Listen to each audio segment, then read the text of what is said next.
If you were into young adult literature, it is probable that you would have read, or at least heard of, the Shadowhunter books by Cassandra Clare. The worldwide best-selling urban fantasy series is adored by many, and in 2013 it was made into a movie featuring Lily Collins and Jamie Campbell-Bower. The film flopped, but last year a TV show called Shadowhunters based on Clare's books came out, which has just been renewed for a third season due to air in 2018. It is safe to say that Cassandra Clare's books are immensely popular. Unfortunately, as we've seen with things such as Twilight, One Direction and the Kylie Jenner Lip Challenge, popular does not always mean good. I intended this to just be one video, but when I started writing down all my criticisms of her book, 100 words turned into 1,000, which turned into 10,000, which turned into 20,000 words. That's right, that's how much I have to say on how bad these books are. Just look at all my pages. It's almost as long as the book itself. I'm therefore splitting this up into sections. The first video, this video, will be dealing mainly with character. Cassandra Clare, real name Judith Lewis, is the writer of the Shadowhunter Chronicles, an umbrella title for several different series of books which all take place in the same world but with different protagonists. This world is the world of Shadowhunters, half-angel people, also known as Nephilim, who protect humanity by fighting and killing demons. Shadowhunters get their powers from runes, basically magic tattoos that they draw on themselves, which gives them magical speed, strength, etc. The Mortal Instruments are the first 6 books in the Shadowhunter Chronicles, set in modern-day New York, and here we follow 15-year-old Clary Frey, a girl who knows nothing about the world of Shadowhunters until she sees 3 tattooed teenagers stab a boy in a nightclub. It is revealed that the boy was actually a demon, and the 3 teenagers are in fact Shadowhunters, beautiful and badass demon killers. Most beautiful and badass of all is Jace. An arrogant and mysterious young man, Clary finds herself drawn to him, and is plunged into his world, only to discover that she too is a Shadowhunter. In this world are also fairies, vampires, werewolves and warlocks, collectively known by the term Downworlders. Downworlders are treated like second-class citizens by Shadowhunters, though they are tolerated, unlike demons. We then have the Dark Artifices series, which is set a few years after the events of the Mortal Instruments, and currently only 2 books in this series are out, Lady Midnight and Lord of Shadows. The main protagonists of this series are Julian and Emma, who briefly appear in the Mortal Instruments as children. Cassandra Clare also wrote a prequel series set in Victorian London called The Infernal Devices, as well as various companion novels and novellas, and apparently she has another new series coming out. But as I haven't read any of these and don't plan to, I will only be discussing the Mortal Instruments and the Dark Artifices in this review. So that's 8 books in total. Before I start what is not going to be a very flattering review of Cassandra Clare's books, it is only fair that I say what I think they have going for them. I think I was around 16 when I read the first few, and though I knew at the time that Cassandra Clare is no William Shakespeare, I did somewhat enjoy them, and I do understand why her books have been such a hit. The first book in particular was easy, fun and compelling, something good to read when I was in a mood to switch off my brain and indulge that angsty teenage part of myself. I also actually really like the premise of Clare's books. I think part angel demon hunters who get their powers from tattoos is a pretty cool idea. It's unfortunate that it was so poorly executed. So, why did I read Clare's books if I hate them so much? For the same reason that people watch reality TV. It's trashy, dramatic and fun. Clare is a master of irritating and cheap cliffhangers. For her later books in particular, the plot would only start to get interesting right at the end, and then finish on some dramatic event or revelation that would get me to keep reading. This felt like Clare was manipulating the reader into buying her next book, because the books were not strong enough to create interest on their own, unlike something like Harry Potter. I don't have a problem with cliffhangers in general, but hers are really cheap. I didn't really care about the characters or the story, except for just being really curious to know what happened with that one plot point that was left hanging, and I'd tell myself not to be stupid and get tricked into reading something I didn't really care about. Then I'd have nothing to read one day, be in the mood for something easy and fun, and be kind of curious about that cliffhanger that she left it on. So I'd buy it on my Kindle, read the first page, and instantly want to stab my bloody eyes out. The cliffhanger never lived up. I've been duped again. I finally gave up after Lord of Shadows for reasons I will discuss later. Cassandra Clare started as a celebrity gossip writer for various magazines.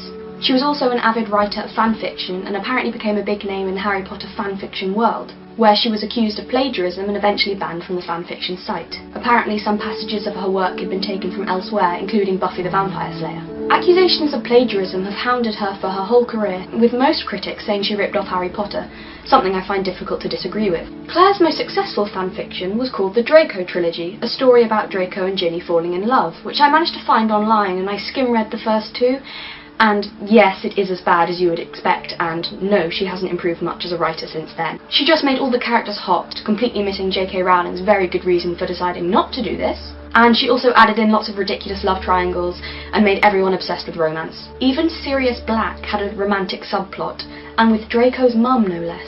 Okay, I know I'm being hard on her here, I know that's kind of the point of fan fiction, I know it's supposed to be fun, but the Draco trilogy is so clearly the first draft of her published books that I'm finding it difficult to be kind. In it are demons, an earlier version of the Mortal Sword, an earlier version of the Morgenstern Ring, some of the same Latin quotes, and so on and so forth, all of which she uses in the Mortal Instruments. And this was just the stuff I managed to find from a brief skim read. The Mortal Instruments is Harry Potter fanfiction, with characters and plots being stolen from J.K. Rowling and changed very little.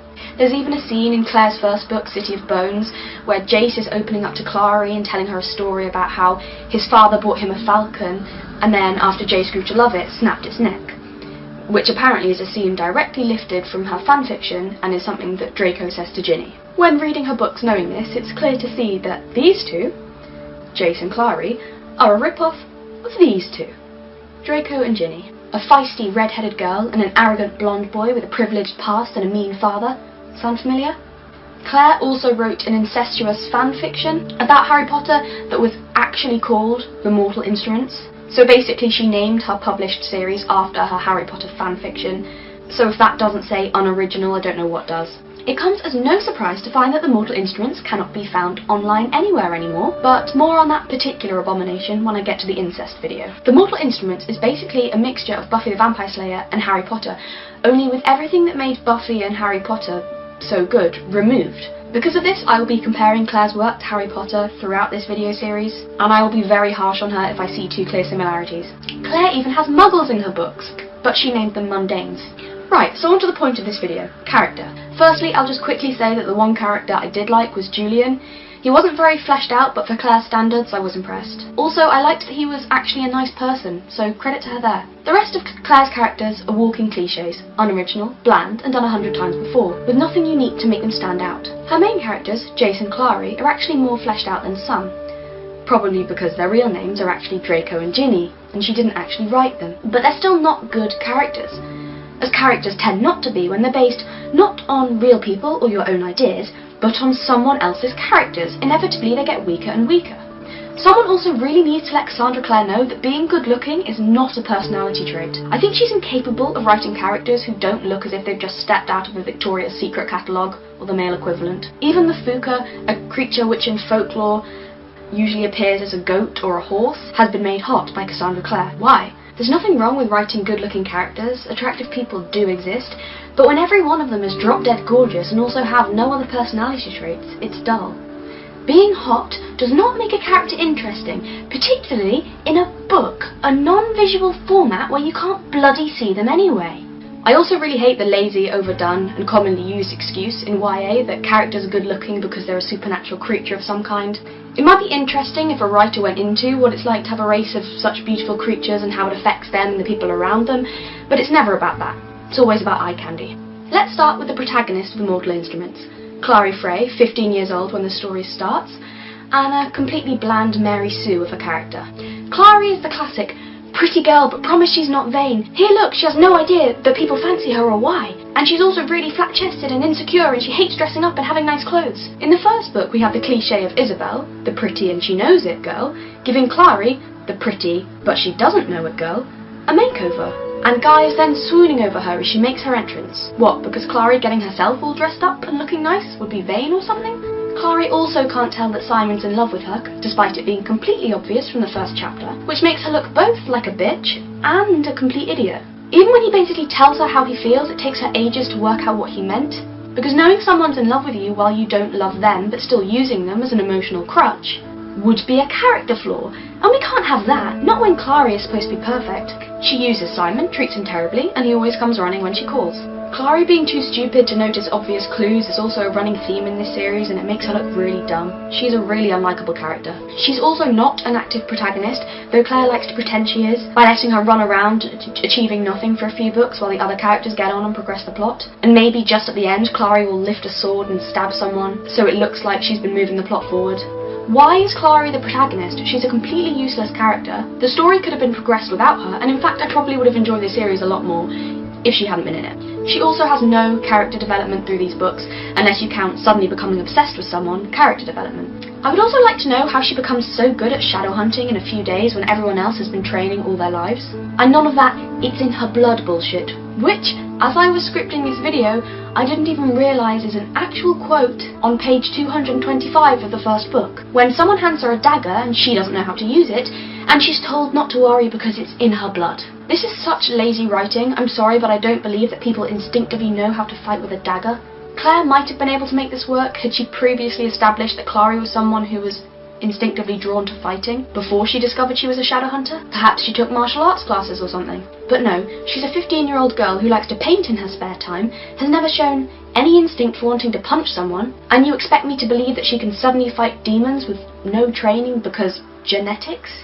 Clary's motivations are also weak and make for an unbelievable plot and dull story. Her only motivation is her boyfriend, Jace. That's all she cares about and is motivated by. It's the same with every single character in this series. All any of them are motivated by is their romantic partner. How boring and selfish are these people? This takes us smoothly onto Jace, Clary's love interest. He is also a walking cliché, the brooding bad boy who can be changed by the right girl. Jace, as I said earlier, is a slightly changed and far hotter Draco Malfoy. Only Draco Malfoy was a real character, and Jace, apart from being a misunderstood dickhead who uses sarcasm to cover his insecurities but apparently has a heart of gold, has very little character. He's really unlikable. He's so vain, so arrogant and self-centered, and despite what Clare is trying to tell you, these are neither attractive nor endearing character traits. Not only are Jace's looks the only thing Clary cares about, they're also the only thing Jace cares about. He goes on and on about how handsome he is. Of course they are, I'm stunningly attractive. No, this is not hot. It's actually kind of repulsive. Jace has gold eyes. Literally gold eyes. In book 2, page 424, it says that in the moonlight, his hair was more silver than gold. This exact sentence was said about his eyes in book 1. Does he have magic hair? Magic eyes? His skin, eyes and hair all being gold wasn't hot and unearthly enough, so now he has to have magic colour changing features? We then have Isabel, the classic gorgeous tough girl, who's hot and knows it, and is just so cold and callous and treats men badly. But it's okay. This just means she's an empowered, strong female character. This is lazy writing because this character type is unoriginal and has been done so many times before. I have no issue with someone writing a bitchy character who's really good underneath it all, but at least make her a little original. Don't just use this character type and leave it at that. It's so uncreative and lazy. Emma Carstairs from the second series is also just a female version of Jace. Also, making a female character good at fighting is the bloody laziest way of creating a strong female character. And we're back to Harry Potter. Remember Remus Lupin? The gentle, nice guy who was a mentor and guardian figure to Harry, and who, because he was bitten by and became a werewolf, was outcast and seen as inferior by wizarding society? Well, meet Lucian, or Luke Greymark, another gentle, nice guy who was a mentor and guardian figure to Clary, and who, because he was bitten by and became a werewolf, was outcast and seen as inferior by Shadowhunter society. Only difference is that Remus Lupin is far better characterised than Claire's cardboard cutout rip-off. There's something else which really annoyed me. In the Dark Artifices series, there's a part where some of the characters go to London, and can I just say that it pissed me off how stereotypical she made the English people? She made the English stuffy and prim and proper and obsessed with rules, and like we're stuck in the past here. Which I understand is a national stereotype, but it annoyed me because it's also actually incorrect. I'd say being reserved is a correct stereotype, but the rest of it isn't really true. Again, it was lazy characterisation that the English characters weren't really characters but just walking stereotypes, and not even accurate stereotypes. All of Claire's characters are flat and unbelievable, and the teenagers don't act like teenagers. Another issue I have with Clare is that she's a coward and doesn't want to kill her favourite characters, which is fine, but she then kills off characters that she clearly doesn't care about in order to create suspense, a sense of danger and grief in the reader without actually having to sacrifice anything.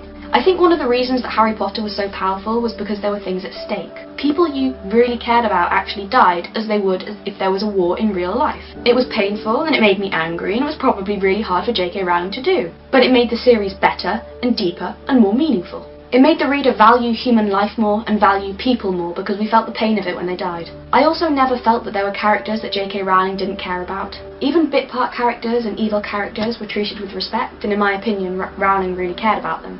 Cassandra Clare, on the other hand, well, in the and-Acis series, Clare established Livy, previously fairly unimportant, as more of a main character in the second book, just so that she could kill her off at the end of it, so she could pretend she killed an important character, but really she hadn't, and it had zero emotional impact. It didn't make me consider the value of human life, it didn't make me consider how important the people we love are. It made me roll my eyes. Livy's death was a cop-out, and the reason I decided that I'd been reading a series that I'd never particularly liked for far too long, all because of the cliffhangers and me needing to know what happened. But this was one cheap and manipulative cliffhanger too far. There was a massive dramatic wailing scene about a character that it never really gave a shit about, just to give the book a dramatic ending and to try and get me to buy the next one.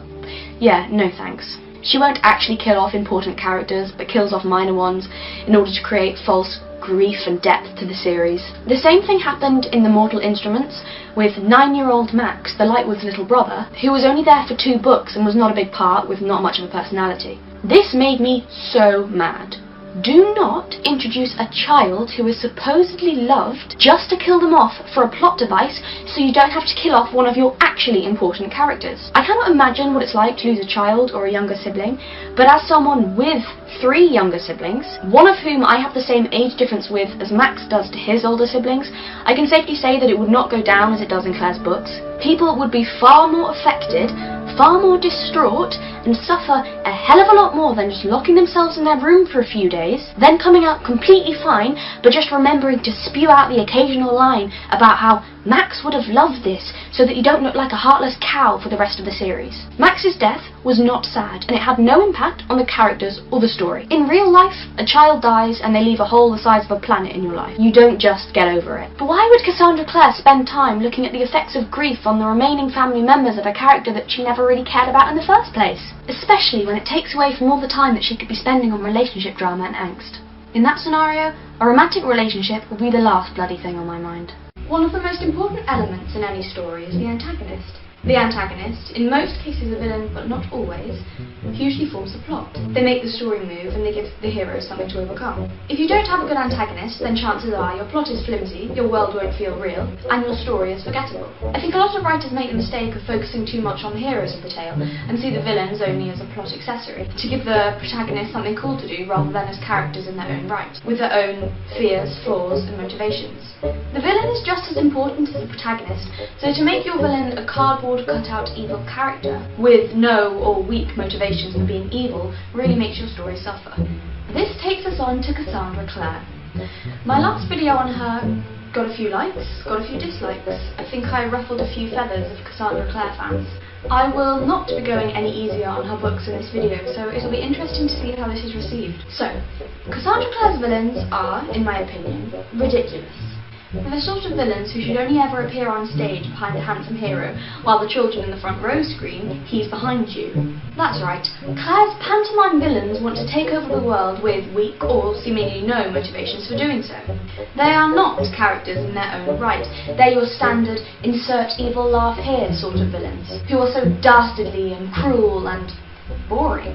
I've seen this villain 100 times before, and they are neither compelling nor scary. The villains aren't that important because, as I said in the first video, this series is really all about relationship drama. The villains have no personalities or desires of their own. They're just conveniently there to show off how brave and awesome the protagonists are, and to give a cool, dangerous backdrop for the love story. The few motivations that the villains do have are weak, and of course are to do with romance. Because, as we know, getting laid is the most important thing in the universe to all of Cassandra Clare's characters. Malcolm, Valentine, and Sebastian, when they weren't running around being evil for apparently no other reason than for shits and giggles, did have a very feeble romantic motivation to explain part of their behaviour, but it was stupid and never believable. I don't believe that Malcolm Fade in the and-Acis series, who started off as a nice guy, suddenly became a murdering psychopath because his lover died. I also really didn't believe that he could try to kill a child he had known since they were born, and not really care about it. I neither believed nor understood his motivations for that. It was totally out of the blue. And not in a good, oh wow, the plot really surprised me way, but in a that makes no sense that anyone would do that, this is so stupid kind of way. I don't believe the villains' motivations, they haven't been thought out properly, because Cassandra Clare doesn't treat her villains like real people. Honestly, the villains are ludicrous cartoon villains. Listen to this extract from the first book, City of Bones. An extract I will just say that I did edit because it was far too long. But here's the gist of it. The boy stroked the long, razor-sharp blade in his hands. It had been so easy, part of the sun, fooling the Mundies, doing it all in the open right in front of them, getting off on the blank looks on their sheep-like faces. Not that the humans didn't have their uses. Seriously, I almost expect him to rub his hands together and say, "Mwahaha." No, wait. Hold on. The second book gets even more cheesy. The prologue is a demon summoning scene, and it goes through all of it, referring to the guy doing the summoning simply as the man, as if we're not supposed to know that it's Valentine, the bad guy from the first book. When the demon asks his name, the prologue ends with, and I quote, "The man smiled. You may call me Valentine." Come on, does anyone bad actually act like that in real life? Giving a sneaky evil smile as if they know they've got an audience of readers, and they need to come up with a dun dun dun moment to end the prologue with. It's hilarious because I've heard Cassandra Clare in interviews saying that she needs to make her books extra realistic because they need to be, because they're fantasy. Nothing about these books is realistic. I can't talk about her villains without talking about Harry Potter, because, again, Cassandra Clare has revealed her roots as a writer of Harry Potter fanfiction, as the bad guy's motivations are basically the same. Voldemort began as Tom Riddle, a handsome, charismatic and manipulative student who, while he was at Hogwarts, was well loved and gained followers through his intelligence and charm, followers who later became known as Death Eaters, a group obsessed with blood purity. In the first three books, Valentine, Clara and Sebastian's father, is the main antagonist, who began as a handsome, charismatic and manipulative student who, while he was at the Shadowhunter Academy, was well loved and gained followers through his intelligence and charm, followers who later became known as the Circle, a group obsessed with blood purity. Voldemort was a power-hungry maniac who wanted to stamp out all witches and wizards with impure blood, because he believed pure blood wizards were superior. For many years, the wizarding world believed him dead before his miraculous return. Valentine was a power-hungry maniac who wanted to stamp out all downworlders because they had impure blood, because he believed Shadowhunters were superior. For many years, the Shadowhunter world believed him dead before his miraculous return. Valentine is basically a mixture of Voldemort and, from what I've read of her fanfiction, Cassandra Clare's version of Lucius Malfoy. But of course, she had to make him hot too. Valentine's motivation was 1. To get the love of his life, Clary's mum, back, and 2. To create a new race of Shadowhunters using the Mortal Cup and Angel Blood after he killed off the old ones. It's unclear why he wants to do this, but he's just evil, apparently. The villain for the last 3 books of Mortal Instruments is Sebastian, Valentine's son, whose motivation is 1. To win over the love of his life, Clary, who is also his little sister. Yes, we'll get to that later. And 2. To create a new race of Shadowhunters using the Mortal Cup and demon blood. So, Valentine and Sebastian have the same motivations, but in reverse. 1 angel blood, 1 demon blood. Probably because Cassandra Clare recycles even her own plots and is incapable of coming up with anything original. Sebastian was also one of those villains who started out pretending to be good, but when he was revealed as bad, became a totally different person. This annoyed me because it's lazy. It seemed pointless that this character had even been in the book thus far, if you were just going to change him into someone unrecognisable. I get that you want to show the switch, but they really just became totally different people. Of course, there must be some kind of change as the character is acting a part, but they must still be recognisable as the person we've been introduced to and gotten to know, in my opinion. Otherwise, what was the point in them being in the story thus far? And the portrayal also doesn't hold as much weight if they just turn into someone else. Professor Quirrell is a good example of an evil all along character who still holds part of the personality he had when pretending to be good. A better example is, and mute now if you haven't read Diana Wynne Jones's book Dog's Body, because I'm going to be spoiling it. Seriously, mute until I put my hand down, because it's a fantastic, genius book, and if you haven't read it, read it. So, in Dog's Body, Sirius's companion was evil all along, and even though we don't know her character much before this is revealed, from what we do know of her, she is clearly the same person, just with her true motivations revealed. People can't fake their personality 24/7, it's too hard. Sebastian also falls into both the British villain cliché and the charming, devilish and swoon-worthy British love interest cliché. This is Sebastian Verloc from the London Institute. When I studied abroad at the Paris Institute, I specialised in great demons. Okay, perhaps this is slightly unfair of me, as I know this is only supposed to be about the books, but I'm dragging the TV show into this briefly anyway because it's a dreadful abomination that deserves to be shit on. In the books, Sebastian is also described as having a faint British accent at one point anyway, so I'm going to count it. This character type is not original. There are so many characters like this in YA, and it's really starting to piss me off. Yet another morally dubious, sexy, bad boy English character. Most English guys I know don't swan about using their accent to be devilish and witty all the time, and a bit dark and brooding. It's a character based in large part on an accent, and an accent is not a character trait. Please stop using this lazy character type unless you're willing to flesh them out a bit. Sebastian's motivations are also weak at best. Why does he want to take over? We don't know, he's just evil because, you know, he's evil. Cassandra Clare wanted an easy way to create a villain, so she made Sebastian part demon, says he's inherently evil, and then lets him go crazy and run about like a madman, while never having to consider, as you would have to do with a human villain, what motivated him to be evil in the first place, and all the stuff that might require, you know, thinking. Sebastian, like Jace, is also just another incarnation of Draco Malfoy. Sebastian, says at one point, "You gave the book to a warlock? A filthy downworlder?" Filthy little mudblood. This book is filled with obvious and bad parallels with fascism, Nazis and blood purity, with the villains being against vampires, werewolves, warlocks and fairies, and being racist towards them. But fuck humans in these books, by the way. Racism towards them doesn't matter. Again, Claire treats the reader like we're stupid and won't understand the villain's motivations, giving us quotes like, "It sounds like a fascist organisation," and "he was like one of those creepy white power guys." Just in case we miss the point that this is a metaphor for racism, and also just to make sure that we understand Cassandra Clare herself doesn't like racism. Yes, Cassandra Clare, we get it. Harry Potter did the pure blood thing way better. I think everyone got the subtle undertones of racism without a character needing to actually say it and relate it back to Nazis.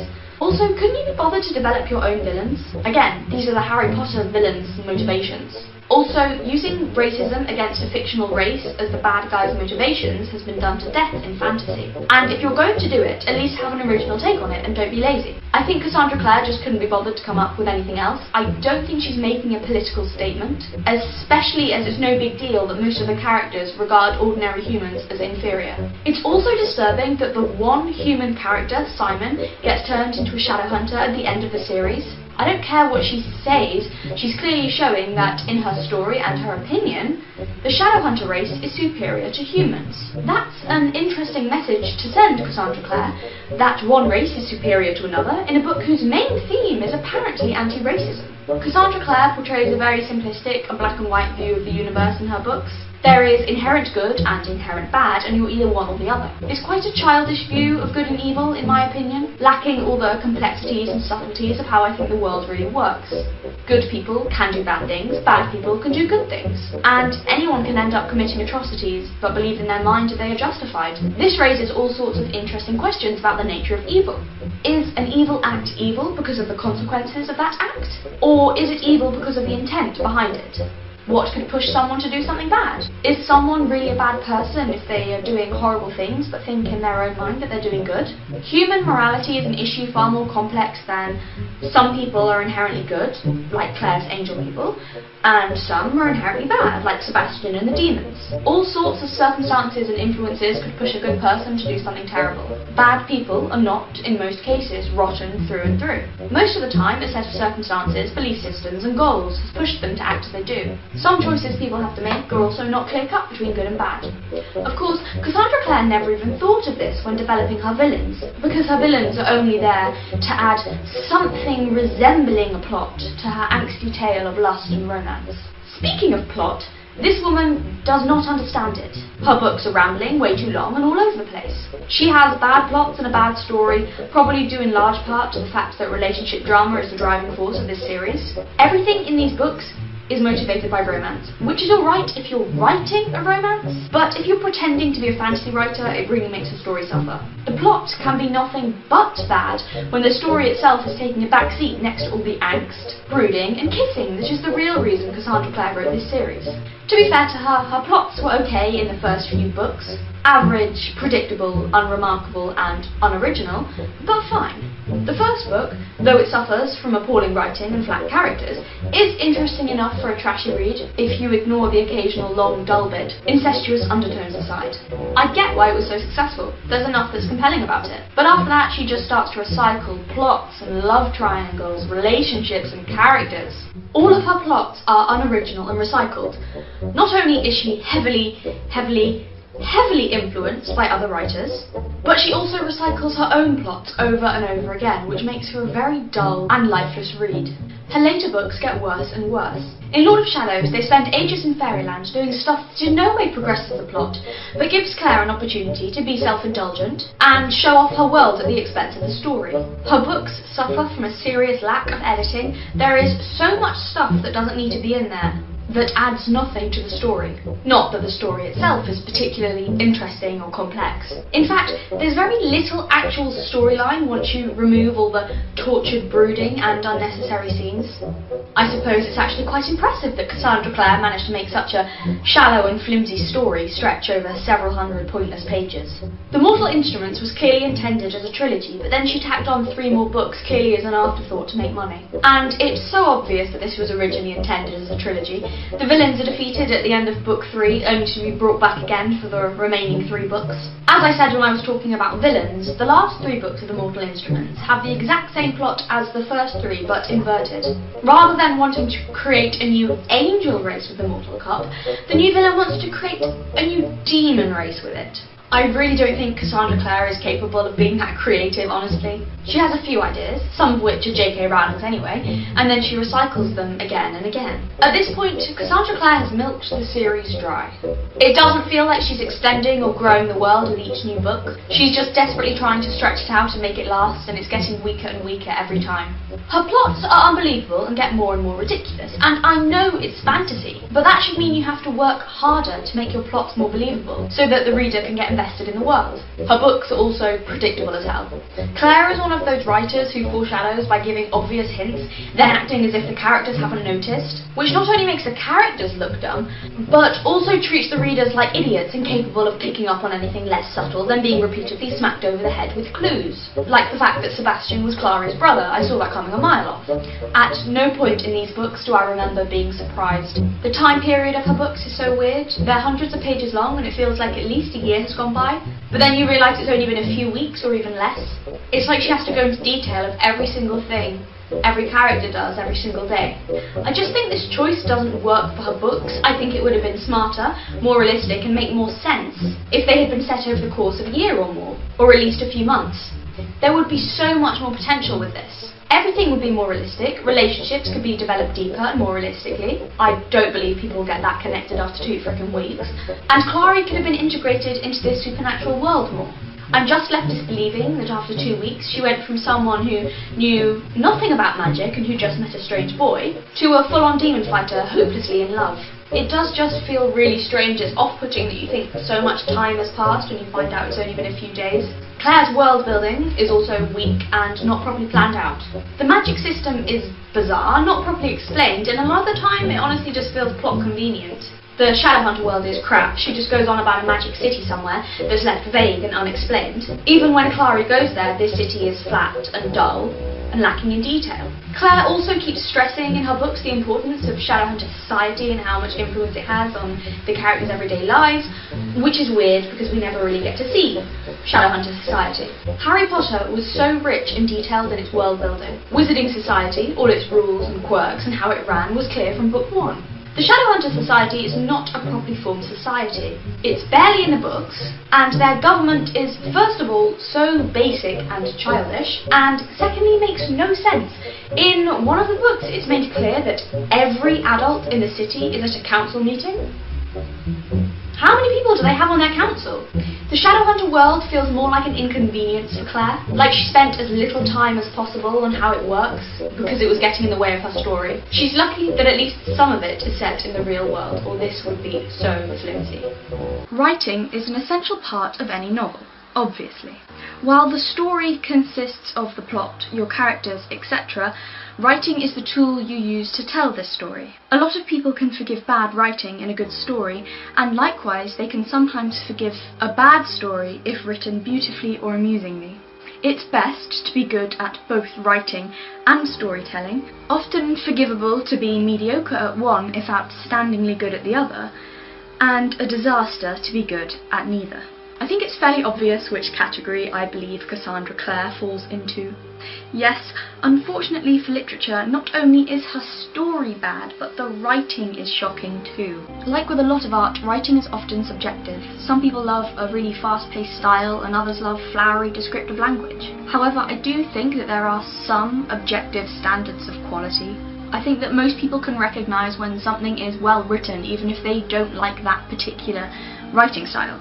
I'm not saying it's completely objective, but there is a certain objective standard that most writers should achieve. I'm going to probably piss a lot of people off here, but I do not think that Cassandra Clare meets these objective standards of quality. Sorry. The writing is just not good. I actually laughed out loud several times when reading it because of how bad it is, how badly written it is. I'm not a professional writer, but I really think that Clare lacks any sort of skill or talent in sentence structure, descriptive writing, and basic dialogue. Her writing is obviously trying to be descriptive and poetic, but really it's just amateurish and cluttered, and that's coming from someone who really loves descriptive writing. Her writing style reminds me of an exercise that I had to do at school years ago. The exercise was to do a piece of descriptive writing using as many similes as possible, which resulted in something predictably crappy that you'd expect to see from a 12-year-old. Clare's work is of the same quality.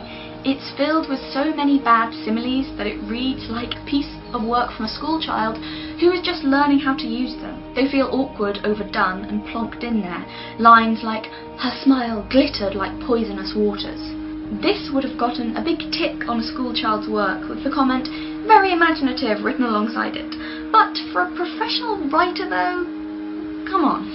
I think the worst part of Clare's writing is the unrealistic and terrible dialogue. Her characters do not speak like real people. Listen to this from Book 1, page 418. "Always there was a hollow aching inside me, and always I woke with her name unspoken on my lips." This is something a character literally says to someone about the woman he loves.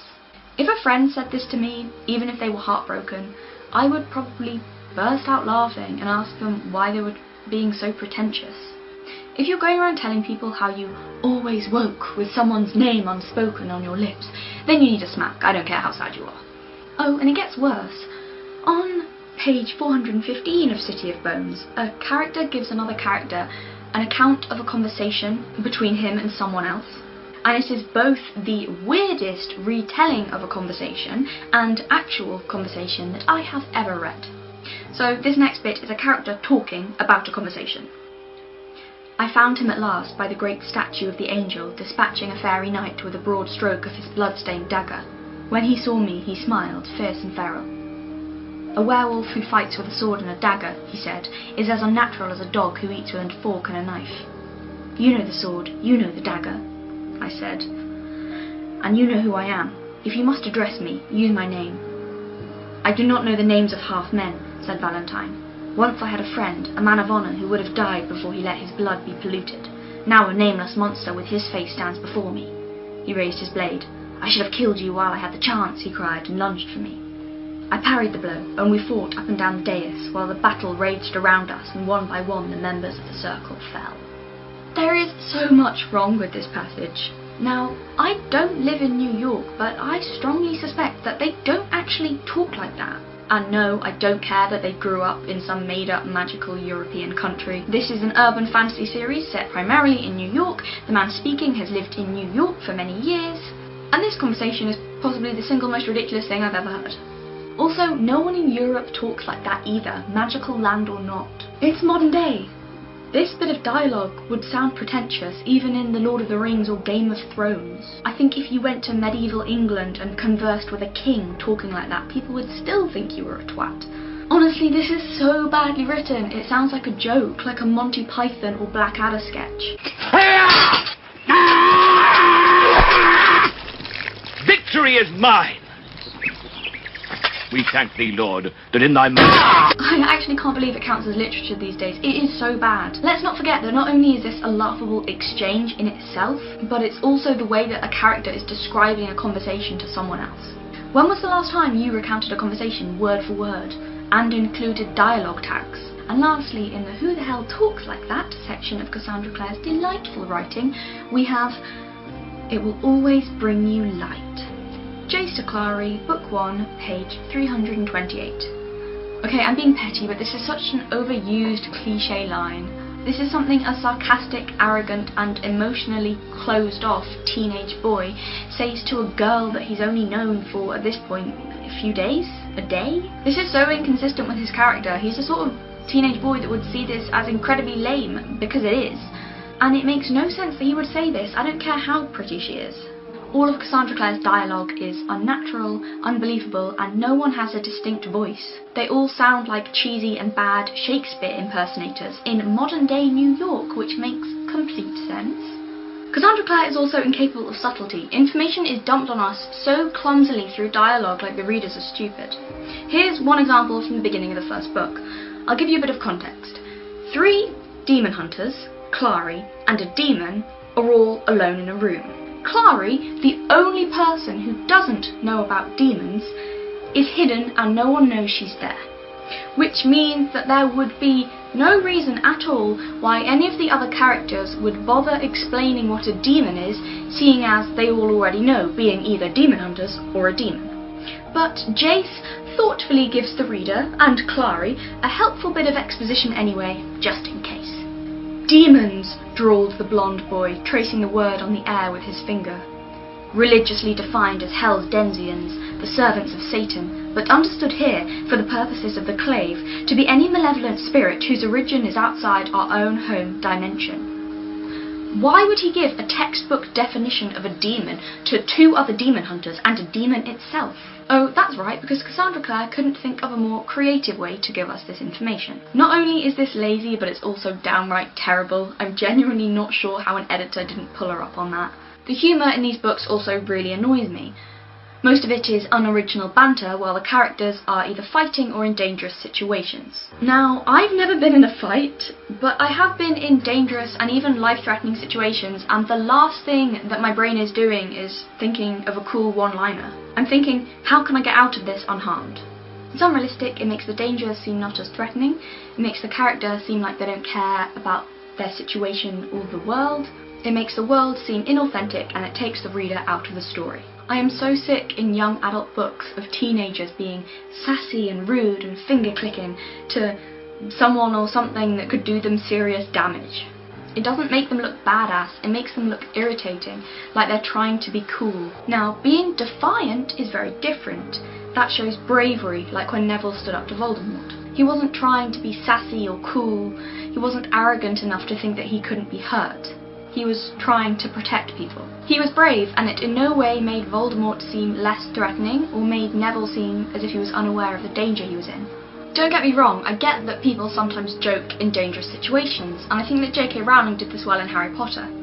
They joked when they were in danger, but they were never callous, and both the characters and the reader, as a result, never forgot the gravity of the situation. Although I shouldn't complain, as in the moments when Claire's characters don't joke and actually do take something seriously, it's so hammed up and cringy that it makes my toes curl. In Cassandra Clare's work, it strikes me that she's trying so hard to make Jace seem funny that it comes across like even Jace himself is aware of the reader and trying to make us laugh. Rather than allowing the characters to interact realistically, and if they end up saying something funny, then great, it seems that Claire is just kind of showing off about how funny her story and characters can be. There's a lot of like random passages that I feel are just that have served no purpose other than she thought of a funny line and she needed somewhere to say it. So yeah, the reason Cassandra Clare's jokes take you out of the story is because she sacrifices plot and character in order to tell a quippy one-liner, even if it doesn't fit the situation. And the worst thing, her jokes aren't even really that funny. They're just not. Like, they're the average sarcastic teenage sassy style humour that I've read in young adult books a million times. Here are some more examples of awkward and clumsy writing. This next line sounds really awkward to the ear. I do not know why she chose this wording. Gretchel aimed a tolerant smile at her. What do you mean she aimed a smile? Did she throw it? Is it possible to miss? Isabel shrugged philosophically is another really weird line. Who the hell shrugs philosophically? How do you even shrug philosophically? Like, this next gem of a quote is from the point of view of a demon, a villain, and what he thinks when he sees one of the main characters. In the faint light she looked half transparent, bleached in white like an angel. It would be a pleasure to make her fall. Who talks like that, even in their own head? Like, how cheesy can you get? Here's a passage from the first book, City of Bones, on page 396, that I will use to explain why I have a problem with her writing. Hodge screamed once as he went down, the wolf's jaws clamping shut over his shoulder. Blood flew into the air like the spray of paint from a broken can, splattering the cement wall with red. The wolf lifted its head from the tutor's limp body and turned its grey, lupine gaze on Clary, teeth dripping scarlet.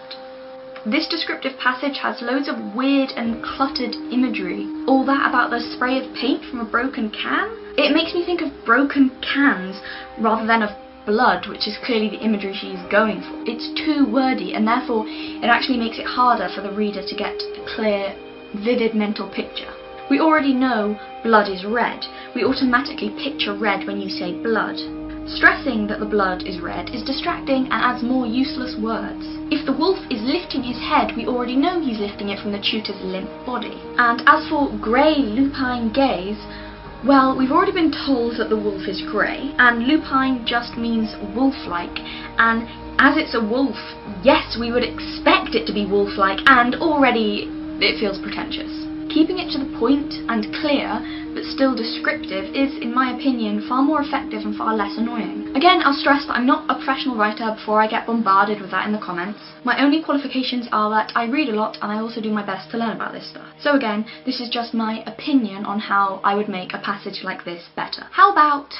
Hodge screamed once as he went down, the wolf's jaws clamping shut over his shoulder. Blood flew into the air, splattering the wall. The wolf lifted its head and turned its gaze on Clary, teeth dripping scarlet. This gives a far less confusing and more clear mental picture. It's to the point and doesn't lose any of the tension in the scene. I'm not saying it's perfect, but I do think it's better with all those unnecessary words cut out. An example of writing that really gets at my heart. Good descriptive writing that Cassandra Clare attempts, but I don't think will ever achieve. Writing which really makes me see something and feel something would be, well, pretty much anything by Everett Watson. I get what Claire's trying to go for with her descriptions, but she's missed the mark. It's too cluttered, it's trying too hard. Everett Watson seems to come from a place of, this thing is so beautiful, how can I describe it? And it comes across because you can see such beautiful imagery in your mind, and you can feel her love and awe of it. Cassandra Clare, though, seems to be, in my opinion, coming from a place of, how can I make myself sound like a good writer? And it comes off as pretentious and rings false. Catherine Rundell is a writer whose weird descriptions somehow work when Cassandra Clare's do not. Her stories are whimsical and fairy tale-like, so describing a girl with hair the colour of lightning and eyes like candlelight fit the story. They give me a sense of delight and wonder in trying to imagine the colour of lightning and bring to mind a lovely image of a warm, bright child. Whereas Cassandra Clare casually saying that the apple tasted green just pisses me off and makes me wonder what the bloody hell green tastes like. To be fair to Cassandra Clare, I think that some of her descriptive passages do get slightly better as her books go on, but it's nothing that really puts the images in my head or makes me catch my breath. Cassandra Clare has neither a good nor distinctive style, unlike writers such as Neil Gaiman, Philip Pullman, Catherine Rundell, Everett Watson, Tolkien, and Diana Wynne Jones, who all have such a strong voice. Fantasy has been used for years as a way to convey deep themes that, though often set in an imaginary world, are relevant and important in the real world.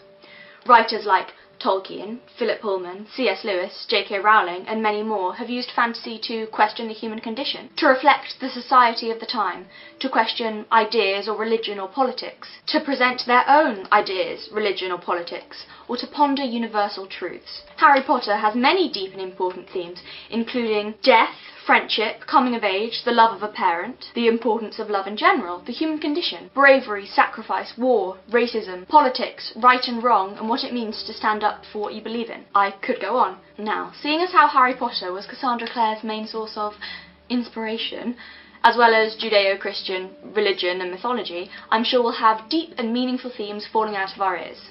Or at least you'd hope so. In reality, Cassandra Clare's books are about as deep as a puddle. What's even more annoying is that her books, or at least her first book, is littered all the way through with quotes from other writers at the beginning of each new section. It feels pretentious because the quotes are there from writers who deal with deep themes, but Clare doesn't. So the quotes have no purpose there other than to sound cool. Why quote Paradise Lost when you haven't gone into any of Milton's themes? You can't just use other people's work to add depth to your story. Cassandra Clare draws heavily on the Bible for her books.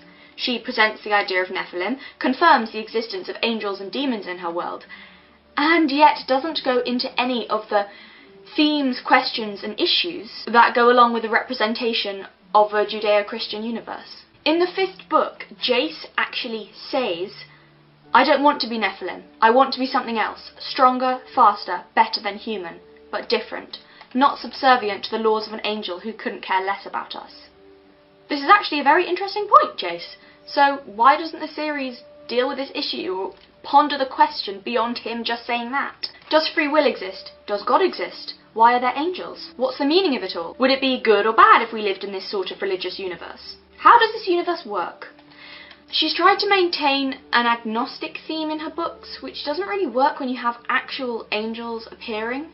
Or rather, it could work if Clare even bothered to explain it a little bit. So, in her universe, are angels spiritual or physical beings? Are they flesh and blood in order to have a cupful of their blood able to create half-human, half-angel offspring? If so, why are they astonishingly beautiful? What was the evolutionary purpose of it? Where do they live?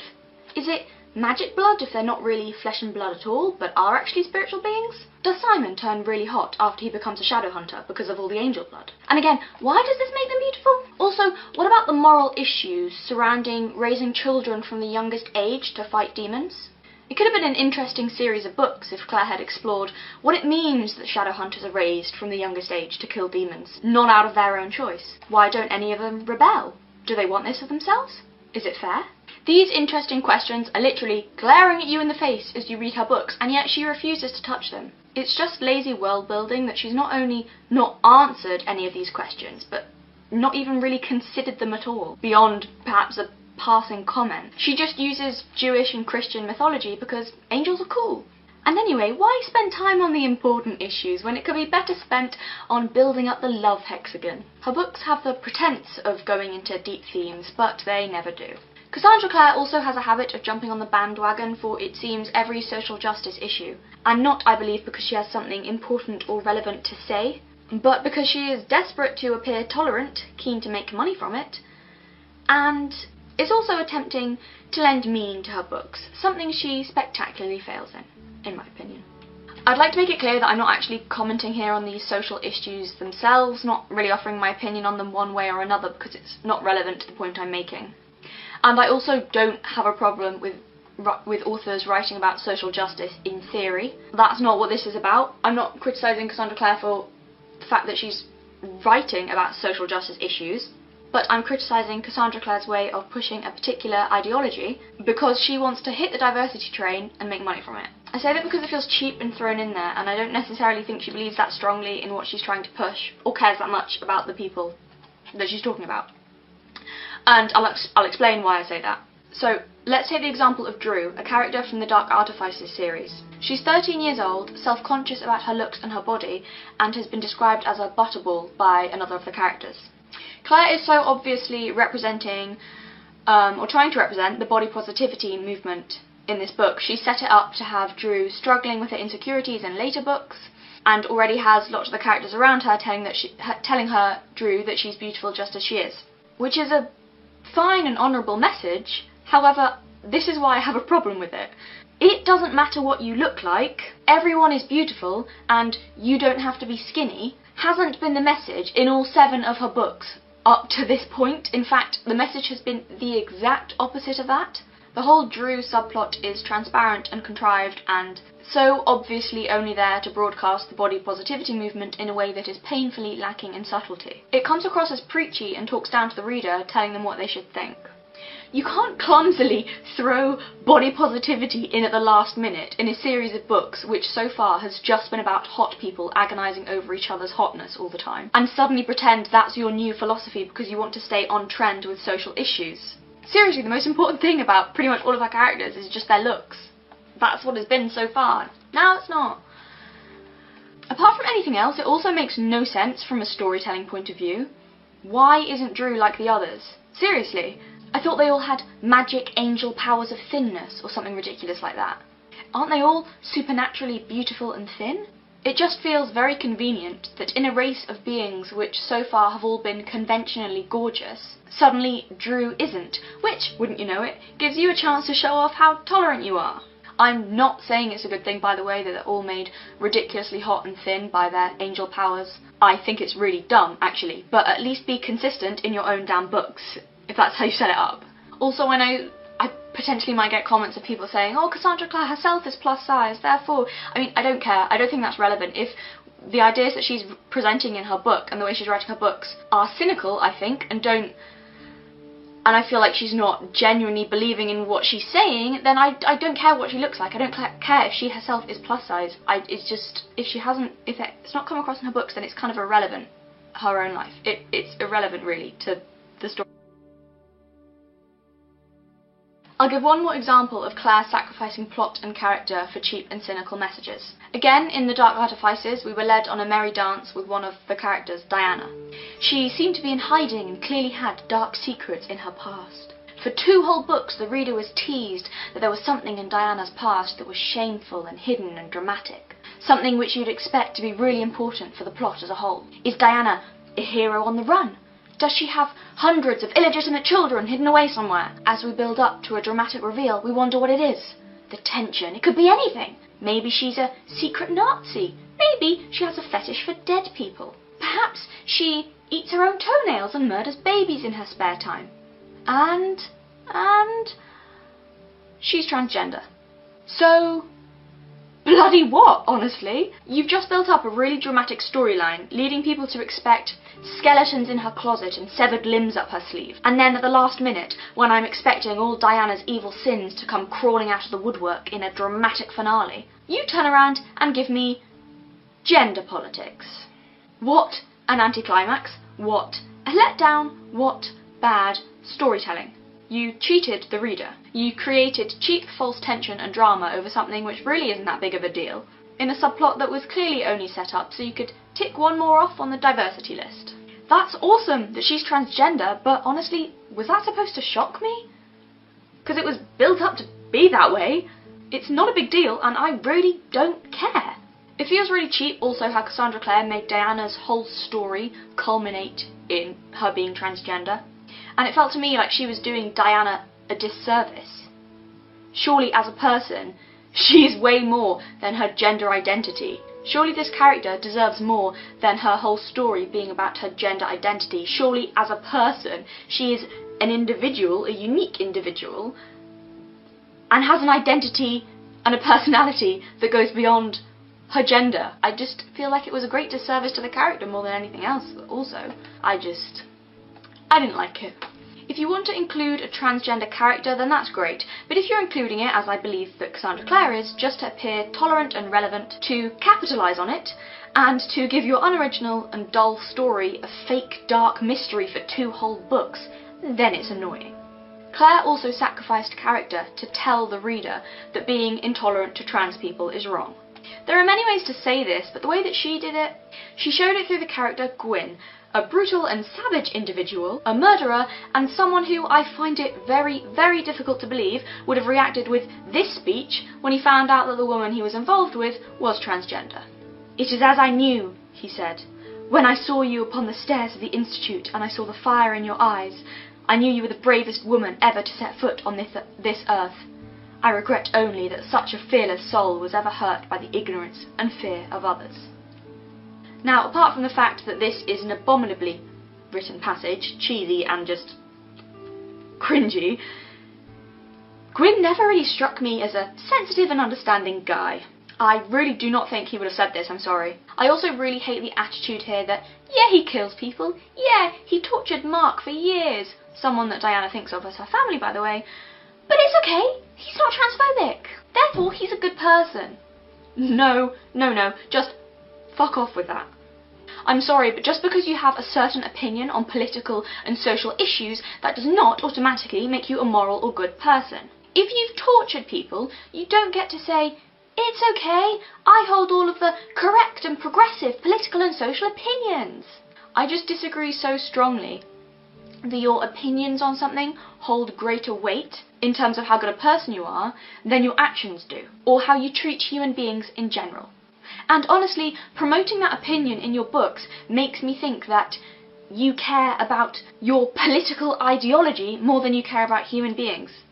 I think it's fucked, honestly, when people put their opinions over the value of individual human beings. And it makes me think that they're self-indulgent navel-gazers. It's all about them and how their opinion is so moral and superior and how good they are. It's not about the actual people. That's just the vibe I get from it. Also, this whole scene, the whole scene where she revealed that she's transgender, is written in such a preachy way that I don't see the point of it. It's so unsubtle and obnoxious and self-righteous that anyone that you're trying to win over about transgender issues is instantly going to be pissed off and pushed even further away, feel talked down to. The only people who will applaud this are people who already agree with you. So seriously, Cassandra Clare, what was the point in that scene? Is it really to make the world a better place, or is it to let everyone who already agrees with you know how good a person you are, so that they can applaud you and you can feel good? These examples are the closest that Clare comes to deep themes in her work, and I don't count them, firstly because of how she was beating us over the head with them, and secondly because it's cynically done. I don't think that Cassandra Clare does care about the people that she's supposedly representing, or if she does, she cares about her own opinions more than them. In my opinion, that's just what I got from it. And also, I don't know if this will make sense, but I felt like she cares more about their identity than she does about them as an individual. It's more about, so with Diana, it's more about her identity as being transgender more than Diana the person. It wound me up. If that makes any sense, I don't know. Maybe I'm not explaining myself very well, but yeah. The plots are also formulaic and convenient. I never once got the impression from reading Clare's books that she writes because she loves stories, or because she has something interesting or profound to say. It's like she sat there whenever she has to write a new book thinking, what's relevant right now? Never mind about the stories, character or meaning, what's a hot topic and what can I use and exploit to make money? For that reason, I'm not counting any of these clumsy attempts as deep meanings or themes. These books are not about what the world would mean if angels and demons were real, what that would mean for humanity and morality, what it means to have a race of beings superior to humans and the deep questions and issues that raises, the deep moral questions surrounding incest, what love means and if God exists.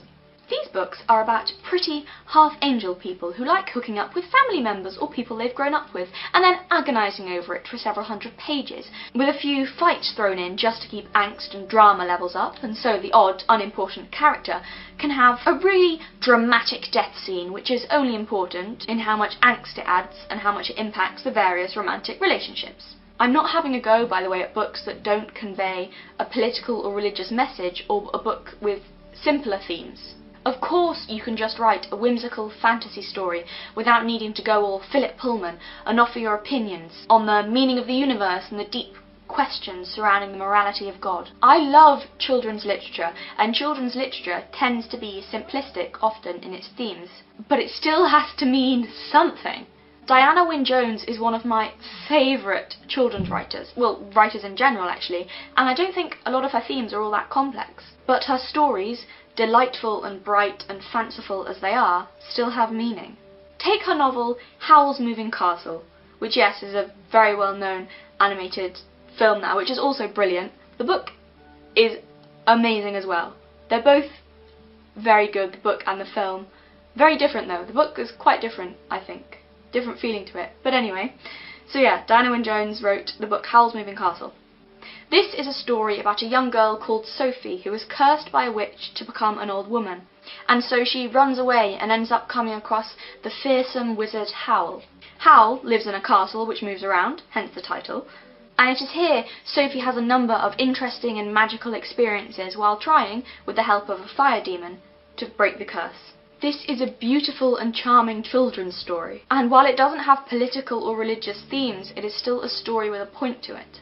It takes away the beauty of a young girl and makes her experience life through the eyes of an old woman. It forces her to build on her character, makes the reader see her inner strength and goodness as she overcomes challenges and adversity. And for the children reading it, they will see the world from a completely different perspective, experiencing it with Sophie, as Sophie does, through the eyes of an old woman. It is a book which champions imagination and courage and common sense. A book which discusses the idea of vanity, encourages taking control of your life. A book about kindness and love. I'm not asking for a book with themes and messages as deep and complicated as the Bible. Not all books have to be like that. But I am asking for a book with something, some message, some meaning. The only meaning to be found in Clare's books is, in my opinion, toxic relationships are sexy. So yes, I suppose you could argue that Cassandra Clare's books do have themes and messages. The only theme and message I can find, though, is make someone else your whole reason for existence and be codependent and stick to them like glue. Also, it's preferable if they're a family member. Is that everything in these books is motivated by romance. And I know I've said this before, but these books are romance books. I'm using the word romance so incredibly generously here. They're romance books masquerading as fantasy, which would be fine. Like, I don't have a problem with that, but it's the fact that they're pretending to be something deeper than they are that annoys me. Pretending that the world and plot is important beyond the angsty teenage snogging. I think my point is proved by the fact that these books are told from multiple points of view with various different characters and, you know, lives at stake. And still, literally everyone is primarily concerned with their love lives. Like, yeah, there's other stuff that comes in a little bit. Even Clary's mum is obsessed with romance, and she doesn't have the excuse of being an angsty, hormone-riddled teenager. Her main storyline is about drama with her ex, who happens to be a really hot psychopath, and then drama with her best friend, who happens to be a really hot werewolf, and ooh, will she, won't she hook up with him, and oh my god, I don't care. I've noticed a running theme in Clare's books. Background characters only start to become important when a love interest is brought in. I am being totally serious. This is very true. One example is Diana Rayburn, who for the first part of the series is a pretty unimportant background character, and then boom, as soon as she gets a love interest, suddenly we're getting chapters from her point of view, and she's important. If that doesn't say everything that you need to know, really, about Clare's books, then I don't know what does. This tells me that Clare's characters are not important and do not matter unless they are romantically involved with someone, which further says that that character is actually not important at all, and only romance and sex are important. And by extension, if we take that message beyond the book, what I'm hearing is people are not important, you are not important, unless you have someone to bang. Romance and sex are the only things to live for, the only things that make you worth my time, or indeed the reader's time. Your life is, in fact, meaningless without a really unhealthy and obsessive relationship. So I hope all of you are taking note. So, you know, that's like obviously a really healthy and well-balanced message to be putting out into the world. I'm sure all of the teenage and preteen girls, and indeed boys, will really, like, hugely benefit from it. Preach, Cassandra Clare! Almost every single character, and there are a lot of them, have relationship drama going on. Not just every single character in a relationship. No, that wouldn't be good enough. No, every single character has relationship drama, keyword on the drama going on. Certainly every single, even slightly main character. These books are not interested in anything else except angsty romance. Like, really they're not, which is probably why the plot is so cliche and lame. Because it doesn't matter. It doesn't matter. Who cares about story, guys, when there's snogging to be had? Honestly, that's how to write a book. These books are pretending to be, or at least trying to be, epic fantasy novels, when really, we all know that the fantasy is just there to add a little bit of spice to what would otherwise be a soap opera where everyone just wants to shag everyone else. I was getting, like, I wouldn't really care if they were sort of like treated as what I think they are, but it's the fact they're sort of held up as great works of literature. I'm just like, are they? Are they though? But are they? No, they're not. By the way, if I'm giving the impression that these books are like erotic or explicit in any way, they're not. They're not. They're kind of like Twilight in the sense that they're like all about romance, but nothing actually sexual really happens. Or at least like explicitly sexual or anything.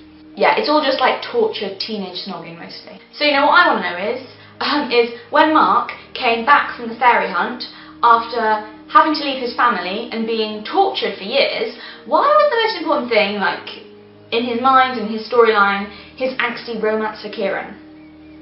And then after that, his angsty romance for Christina. Because I can tell you, if right after the murder of my father, I got dragged away from the rest of my family when I was a teenager, into an alien world to live with what is basically a savage and brutal gang of fairy psychopaths and was tortured every day, and then when I finally returned years later to find that all my younger beloved siblings had aged and I hadn't, and we didn't really know each other anymore, the first thing on my mind would definitely not be getting laid. Plus, this whole drawn-out romance between Mark, Christina and Kieran is just boring and confusing and way too angst-filled. It's toxic and filled with jealousy and tortured longing and all that other good stuff that we should definitely be marketing to young girls. They all seem to fancy each other and a threesome looks imminent, but of course Cassandra Clare is going to drag out that subplot for as long as possible so that you go and buy her next book, which I definitely will not be doing. The love stories are inauthentic, and I'm not just talking about romantic love here.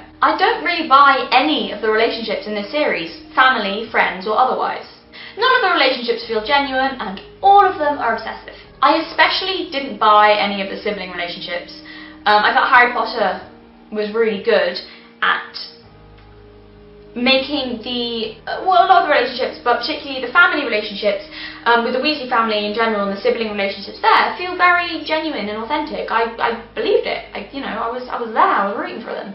But Cassandra Clare, no. I didn't believe it.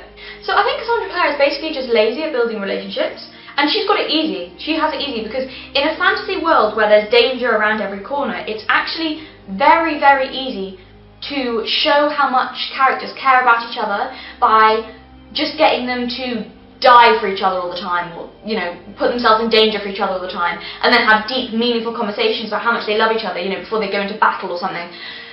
It's a very easy way to show that characters care about each other, and I think it's quite lazy. I think that I think having characters constantly put themselves in danger for each other is a bad substitute for actually having to build up convincing relationships and show how much the characters care for each other in a convincing way, because it is very easy, isn't it?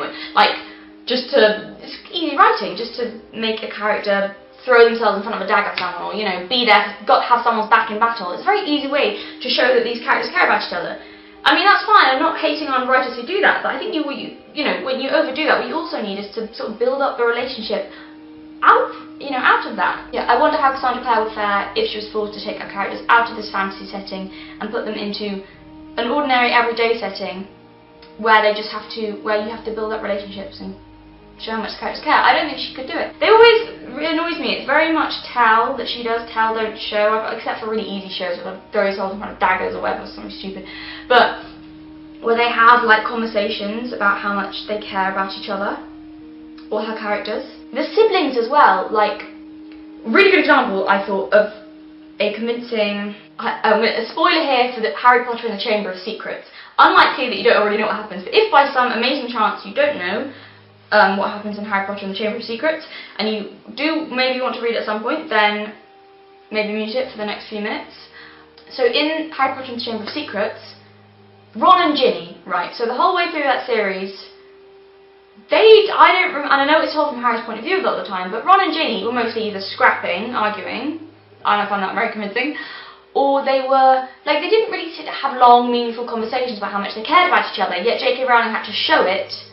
So, for example, when so there's a moment where Harry and Ron in the books are hiding in the wardrobe in the staff room, it's like a cupboard wardrobe in the teacher's room, and they hear the teachers discussing that that someone's been taken by the Chamber of Secrets. Like, the Chamber of Secrets has taken a student, and they're talking and they're saying, who's the student, you know, what is it? And they got Ginny Weasley, and Ron's there next to Harry, and it's just a really simple line. All it is it's described from Harry's point of view as Ron, they're standing up in the wardrobe, Ron slides down the, sort of falls to the floor almost next to Harry. Just like the simple line, that's the end of the chapter, like he sort of falls, like shock and like grief and like, oh my god, what, she's in danger. Simple, not over the top, not overdone, convincing way to show, because I think that'll probably be my reaction actually, is something similar to that. And you don't sit around, I don't think most people do, sit around having really long conversations about how much you care about each other, and I don't buy any of it. I don't buy it. I think she's substituting, like, people, it's all talking about how much they care about each other, or it just feels very fake and cheesy and dramatic and not believable or convincing, not a genuine, true relationship. Yeah, so another thing is that Cassandra Clare is obsessed with love triangles. For her, I don't think a relationship's not a relationship unless there's a good amount of guilt, torment, and unrequited love. Important ingredients. Yeah, I mean, it's unrealistic. I don't like love triangles. I think it's a shitty trope to begin with. But she just scatters them through her book like there's no tomorrow. Some love triangles, if done very, very well, could be alright, but most of them basically, I'm just going to list all of the love triangles I can think of in her series of books. And bear in mind, I haven't even read all her books. So there'll be more. And these are just the ones I can think of. You'll notice that many of the same characters crop up in multiple love triangles. So actually it's probably love hexagons and stuff, I don't even know. Like, so here we go, list.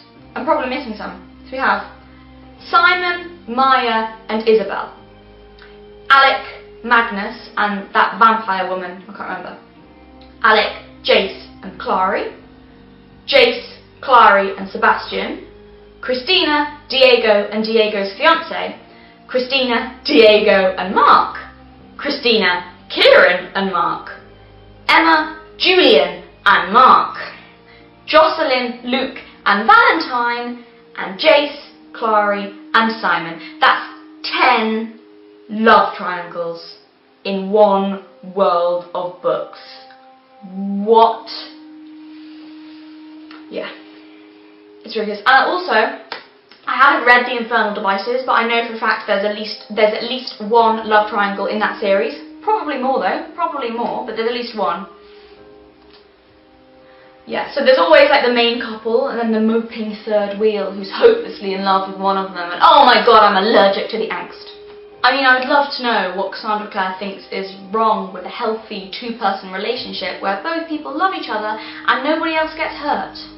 Now on to the original relationship of the series, Clary and Jace. Forget about mutual love, trust and respect in a relationship. No, what you want is angst and codependency with perhaps a little bit of incest on the side. Yeah, that's right, there is absolutely nothing romantic about the relationship between Clary and Jace. These are two people that do not love each other, but are both just so good looking that they can't stop obsessing over each other, and have both, for some unknown reason, decided that the other is their only reason now for living. As another character rather pretentiously says to Clary about Jace, you are the central point about which his world spins. Firstly, yuck. Secondly, shut up, nobody bloody talks like that. And thirdly, I'll be honest, I have yet to meet someone so good looking that they instantly and magically become the centre of my world. Also, how unhealthy for someone to become the centre of your world. That is not a functioning relationship. Stop encouraging teenagers to engage in unhealthy, obsessive, possessive behaviours. Seriously, I know I keep emphasising how they're both just really good looking and that's the only reason they care about each other, but I genuinely, and not just because I hate this series, I genuinely can't think of another reason why these two are so obsessed with each other. Whenever Clary thinks about Jace, all she thinks about are his looks. Like, seriously, all the time. I've had to sit through Clary thinking about I don't know how many descriptions of Jace's gold hair, gold eyes, and unearthly cheekbones, but I don't remember a time when she thought about who she loved, like, him. I don't remember a time she thought about him as a person and how she loved that. There probably have been a few occasions, but I can't think of any. I mean, very rare. Most of the time, it's just, oh my god, he's so hot. Oh my god, look at him, he's so beautiful. He's so beautiful. He's like an angel. He's like an avenging. Jace looked like an avenging angel. He came towards me looking like an. Oh my god. I'm of the opinion that when you love someone, looks come last. You love them because they are kind or brave or selfless or funny or just because. Yeah, I don't know. Well, who knows? Love's a mysterious thing. Who knows why you love someone? But the point is, well, maybe that's not why you love someone, but when you love someone, that's always what you think about, like their good qualities, like noble things, like good things about them. Yeah, Jace is none of these things. Maybe, perhaps, you could say brave, but only because he's a show-off and he's reckless and... Okay, I'll give you brave. He's brave. That's it. There we go. Apart from that, he's a prick who makes us feel like crap half the time. Why do you love him? What's so great about him? If I met a bloke like him, just after 5 minutes in the same room as him, just, oh my god, does anyone like you? You're an actual arsehole. Wow, really? Does anyone genuinely? That's so mean. But just seriously, I couldn't stand it. I was like, he's horrible. He's horrible. He's emotionally manipulative, childish, selfish, cruel, prone to hissy fits of ignoring her, but it's okay because he's just misunderstood. I really hate this cliche that, oh, he's a wanker, but only because of his troubled past. It's okay, Clary can change him. She can see through the obnoxious, unpleasant, selfish, arrogant,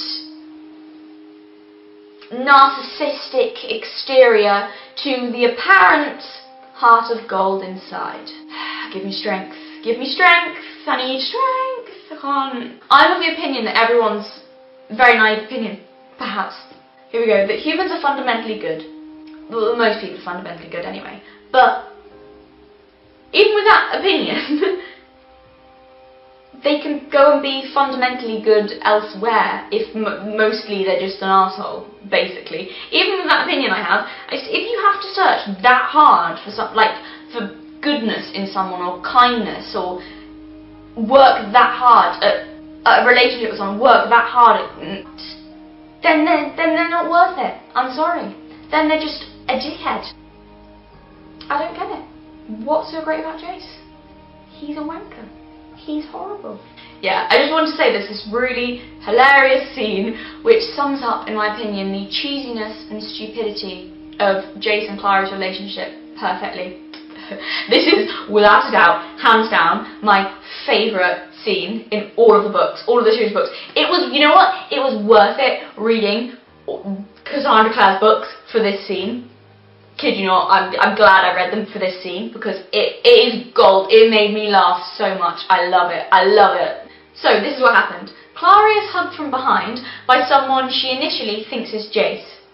And get ready, because this is a cracker. She knows the boy hugging her isn't her boyfriend because she doesn't recognize his heartbeat. Firstly, if you're that good at recognising people, why the bloody hell didn't you first off recognise him by the arms around your waist that weren't his? Surely that's what you'd notice first. And secondly, I don't care how in love you are with someone. I don't care if you're more in love than anyone else has ever been in the history of anything ever. I don't care if Romeo and Juliet, Jack and Rose, and Cathy and Heathcliff pale in comparison to your angsty epic love. I still don't bloody believe that you could recognise your partner by their heartbeat. This is such a ridiculous way. See what I mean about her not building up relationships? What a ridiculous, what a bloody stupid way of trying to show that Clary loves Jace. Like, I mean, it's so clear that scene's there, like, oh look how in love they are. They're so in love. They love each other so much that she knows his heart so well that someone hugging her from behind, she can feel the heartbeat. It's not his. What? Rather than actually having to build up a convincing relationship, you put stupid situations like that into her books to pretend that they're in. Oh look, they're in love because heartbeat. Guys, come on. I'm just saying, you better get, if your partners test you, prove your love. Prove your love by showing them that you recognise their heartbeat. And if you can't do that, you don't really love them. You don't really love them. See, this is now the test of love, isn't it? This is the future. I'm just saying. According to Cassandra Clare, it's just ridiculous, isn't it? I mean, what a stupid way of trying to show that two characters care about each other. I know I'm getting out. It is ridiculous, though. Come on, everyone's like, oh, you're so angry at this series. How else do you expect me to react, guys, when I come across levels of stupidity? They're just stupid. I mean, what would you like? I can't calmly. Come on, I'm like, oh, you've been a bit. Yeah, okay, I get it. Her books aren't that good, but you've been a bit rude, aren't you, about Cassandra Clare? How would you like me to react and relay that scene to you? Because I can't do it. I tried. I can't sit here calmly and politely explain that scene. I can't do it. Because it's just stupid. Heartbeats are not a thing that humans use to identify each other. They never have been. Does Cassandra Clare understand science? Like, does she know that your heartbeat changes with, like, things like exercise, or, I don't know, drink loads of Red Bulls, or you're really tired, or you've been poisoned? I'm just saying, it's not even like it would be more believable if everyone just had it. Your heartbeat's changing all the time. It doesn't make any sense. How does Clary recognise Jace's heartbeat? This scene is not like deep or romantic. It's funny. And I'm getting angry now, but it's actually funny. It's really funny. I mean, like, I'm glad I read all the books just for that scene because, oh, I howled with laughter. It's the best, isn't it? It's the best. And also, by the way, the whole first book takes place over the course of 2 weeks, and this doesn't happen in the first book, it happens a bit further down the line, but still, I swear, like, I don't know, don't quote me on this, I'm not entirely sure, but there's not much time has passed, probably like a few months, or like less than a year or something. I mean, please, you haven't even known each other that long, like, just get over yourselves. So in love. Heartbeat. Shut up. You've known each other, go away and do some growing up, and then come back, and then be in love. You're silly, you're very, very silly. Recognise his fucking heartbeat. No, you can't, Clary. Take a seat, sit down, shut up, and stop annoying us all with your over-the-top drama, okay? Fucking Clary, honestly, she's pissing me off. Lying to us, pretending that she knows what Jace's heartbeat sounds like. Yeah, right. I really hate the codependent themes in all of these relationships. It's not healthy for another person to take over your life and become your only reason for living, or if not your only reason, your main reason for living. It's not healthy, and that is not, in my opinion anyway, what love is. It's not. It's just projecting onto someone else, isn't it? It's you either not being happy enough with your own life or happy enough with yourself that you have to find someone else to sort of. I'm not talking about relationships in general. You know, when you love someone dearly. I'm not saying that. I'm saying when you have a relationship to that extent where you're obsessed with someone. I don't think that's love, and I don't think it's about the other person. I think it's about you. I think something is lacking in your life, or something you're not happy with yourself, and therefore you sort of putting all this stuff on someone else, and you know. You're making your whole life about them because your life maybe is a bit empty. Sorry, I said it, but I don't think it's love. I don't think it's love, and I think it's selfish. I think it's really selfish. I do. I think it's selfish behaviour. Yeah, it's so unfair to the other person, for starters. I mean, how much pressure to be someone else's whole reason for existence? Like, I wouldn't want that. I don't want that. Like, I have people in my life who I love very much and who love me very much.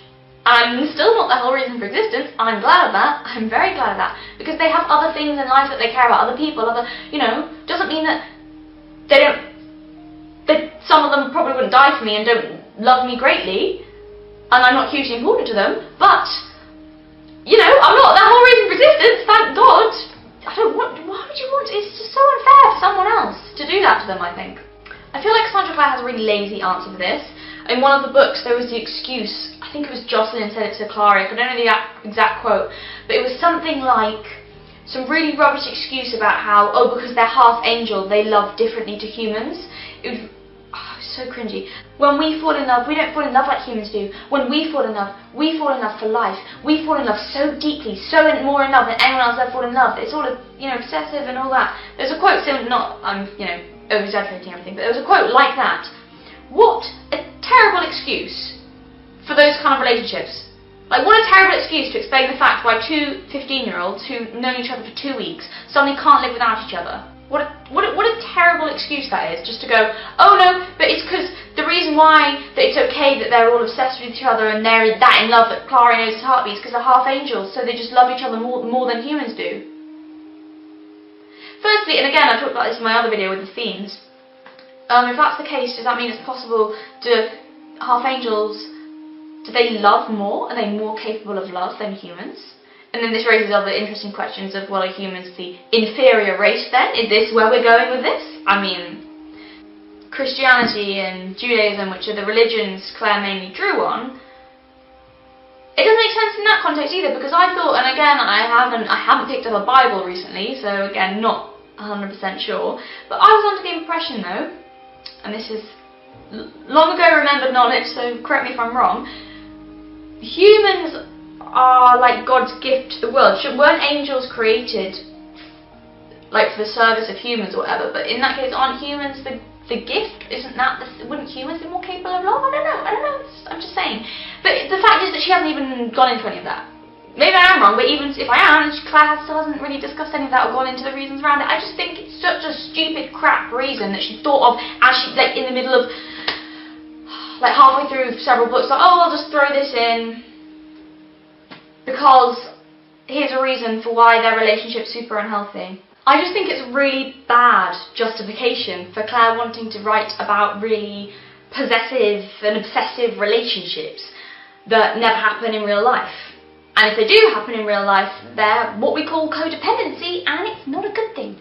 So stop romanticising it for teenagers and preteens to exploit it and make money. I have not finished with Clara and Jace, don't worry, I'll get to the incest in a moment. I think part of the reason that Clare seems to be obsessed with incest in these books is because I think she's also obsessed with forbidden love. And she's obsessed with forbidden love because that automatically just adds easy angst, doesn't it? Right into a love story. And of course, we all know that true love isn't true love without lots of torment and angst. Right, guys? So yeah, Cassandra Clare obviously uses incest as one of the main themes in her books. Just because it was proven later to not be incest, that doesn't mean that Clare wasn't romanticising incest and exploiting it, just because it was proven not to be later. And I will explain why. So, let's just run through all of the instances of incest that we come across in her books. So the obvious ones are Jace and Clary, and Clary and Sebastian. In the first book, Jace and Clary begin a romance, and at the end of the first book, they and the reader are told they are siblings. And they and the reader believe they're siblings now, at the end of the first book, after they've started a romance. We then have 2 books after that of a very strange relationship between the two of them, as they still partly continue their romance. Their first incestuous kiss happens when they are in fairyland, and the Seelie Queen says that in order for them to be allowed to leave, Clary must kiss Jace. So this feels to me very plot convenient. I just feel like Clare needed them to have some hot scenes in there. But if the Fairy Queen forced them to kiss, then it's not their fault, and they're not really that messed up. It's unnecessary. So later on, after this initial kiss, they discuss potentially having a secret relationship, and they have plenty of weird moments as well. And there's one in particular which sticks out in my mind. So it is a kissing scene which almost, so very nearly almost, goes a lot further than kissing. Yes, while they and the reader still think they are siblings. And yes, it is weird, and yes, it is romanticised. And it's not written as like an awkward, sort of uncomfortable scene. It's written as any sort of dramatic, romantic kiss in a book, and it's just so icky. They think they're brother and sister. The reader thinks they're brother and sister. And it's written like this all loving and also tormented and angsty and... Ooh! No! No, Cassandra Clare. It's bad behaviour. It's not okay. It's yucky. So then there's the matter of Clara and Sebastian. At the end of the third book, we find out that Jace wasn't actually Clara's brother. But then it is revealed that Sebastian really is her brother. He then proceeds to pursue his sister through the next few books. Yeah, culminating in a scene towards the end where he beats and sexually assaults her. So, you know, that's attractive. There are some other instances of romances which, although not technically incest, come close. For example, Simon and Clary do have a brief romantic relationship, as Simon had been in love with Clary for years. But here's the thing though, they've been best friends since they were, I believe, 5 years old, often even sharing a bed. While not technically siblings, it's a pretty grey area, and I just found it weird. Even worse is, there's also the case of Emma and Julian from, what's it called, like, I can't even remember, The Dark Artificers, is that it? Who cares? From one of the series. So there's a case of Emma and Julian. Emma and Julian have known each other their whole lives, been incredibly close their whole lives, and since the age of 11, she lived with and was basically adopted by his family after the death of her parents. So they knew each other before she was like adopted, knew each other well before she was adopted, and she thinks of his siblings as her siblings, yet not him for some reason. Also, all of like his family and his siblings think of her as like a sister. She's like a sister. She's like in their family, or living like she's a sister. Emma and Julian start a romantic relationship in their teens. But that's not romantic. It's gross. Sorry. I thought it was gross. If I'd been in Emma's situation, Julian would unquestionably be my brother. The similar thing with Alec and Jace, who grow up as brothers, but somehow Alec still ends up being in love with Jace. So I think it would be unfair of me not to present Cassandra Clare's response to these accusations. So I'll begin this section by doing that. So Clare wrote a really long online post, which frankly was mostly waffle, where she just pointed at and described loads of other books and movies with incest. Which she deflected the question by spending ages talking about other people's work that has any kind of incest, so including Tolkien and the movie Gladiator, as well as she went into describing mythology in depth, and mythology also has lots of incest. So I'm not going to go into every argument for every single work she's listed, because there are a lot of them, and explain why it's different from what she's done, because that would take forever to go into, and it's also not really relevant. Like, genuinely, so what if someone else has done it before? She was asked to justify her use of it in her story. You know, what other people have done is irrelevant. I mean, yeah. People in court, oh, why'd you kill him? They did it too! Oh, that's fine then.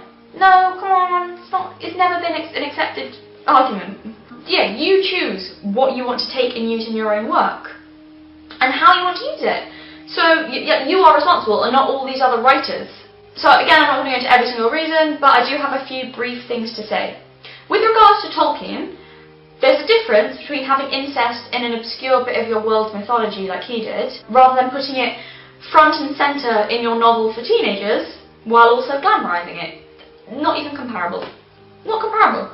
In the movie Gladiator, the guy who is after his sister is clearly a creep and a psychopath, and no attempt is made to make him sexy, like I believe has been done with Sebastian. But also saying they did it in Egypt isn't a great argument, which is also what she's done.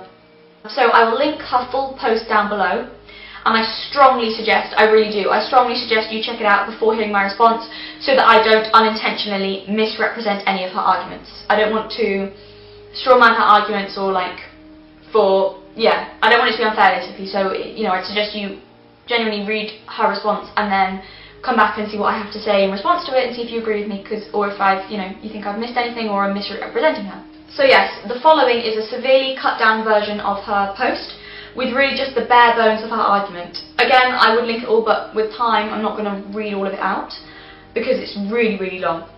So this is just what I think is the most important. I'll try and get through it quick. Here's what she said. Incest is fictional/literary shorthand for concepts that often can't be conveyed another way, because in writing about it you carry forward the weight of literally thousands of years of writing on this topic in folklore, myth and fiction. In the case of Jason Clary, it falls into the framework of didn't know they were related. They are stories about perfectly good people who are doing something they think is good, falling in love, which then, because of a revelation they are powerless to control or predict, find out that they have done something terrible instead. So here, I believe that she's arguing that she's using incest as a metaphor to convey a deeper and more meaningful message. So it's possible to accidentally do something wrong. She's arguing is using incest because it's not just, you can't isolate how she's used incest in her story, you can't isolate that from how incest has been used in mythology and folklore all throughout the ages. And you have to acknowledge that and take that into account to get the deeper meaning in her story of why she's used incest. That's sort of what she's arguing there, which I disagree with, and I'll tell that later, but okay. She goes on to say, Jace is the one whose personhood and selfhood is caught up and defined by whether he thinks he is a good person. He's the one who grapples with the question of whether an evil nature is something that is inherited, and also what it means to have been raised by someone evil. It's ironically the fact that he has to believe he's Valentine's son that causes Jace to believe Clara is his sister, and in the end to almost decide he is just like his father. Why is it okay for the gods in Greek myth to commit incest but not Oedipus? Because they are gods. Oedipus' sin isn't just one of inadvertent incest, it's one of hubris. He challenged the gods, and that is the point of Sebastian's obsession with Clary. The question posed in the 5th book is the one carved on Glorious. Who is like God? It's a trick question. There is only one answer. No one is like God. But Sebastian thinks he is. He thinks he is better. And in trying to set up a romantic relationship between himself and his sister, Sebastian is explicitly saying, I want to be/I am like God. The story of Jason Clary is one of unconscious sin and its effects. The story of Sebastian is one of hubris and its effects. Is it a recurring theme? Yes, because that's what you want out of a theme. The more it recurs, the more you strengthen it, bring changes on it, explore the meaning of it. Okay, a lot to work with there. I'm just going to read that line again. So that's sort of the core of her argument. The story of Jace and Clary is one of unconscious sin and its effects. The story of Sebastian is one of hubris and its effects. Okay. Right, to start, the argument about using incest to show Sebastian's hubris is invalid, in my opinion. You are not exploring, Cassandra Clare, the effects of hubris through Sebastian because, as you have made abundantly clear, Sebastian has no free will. So how can he be willfully challenging the gods? So they're very simplistic and childish ideas of good and evil in these books, in my opinion, which is fine, but Cassandra Clare has established that there is a force in the universe which is inherently evil, and just by being a baby in the womb, being fed demon blood, it removes all of his humanity and he becomes a slave to this evil, incapable of any kind of goodness. This is what happened to Sebastian, and he had all of his humanity burnt away. The same thing happened to adult Shadowhunters who were fed demon blood, and they immediately became bad as well, enslaved to Sebastian and with no free will. As soon as this happens, they are no longer humans. They become merely vehicles for the force of evil. This happened to Sebastian because he was fed demon blood in the womb. He has no choice. He is just evil from birth because that's what happened. Okay? So, again, proven by the fact that when the evil is burnt out of Sebastian by angel fire, just before he dies, his eyes, which have been black like a demon's his whole life, turn into green human eyes.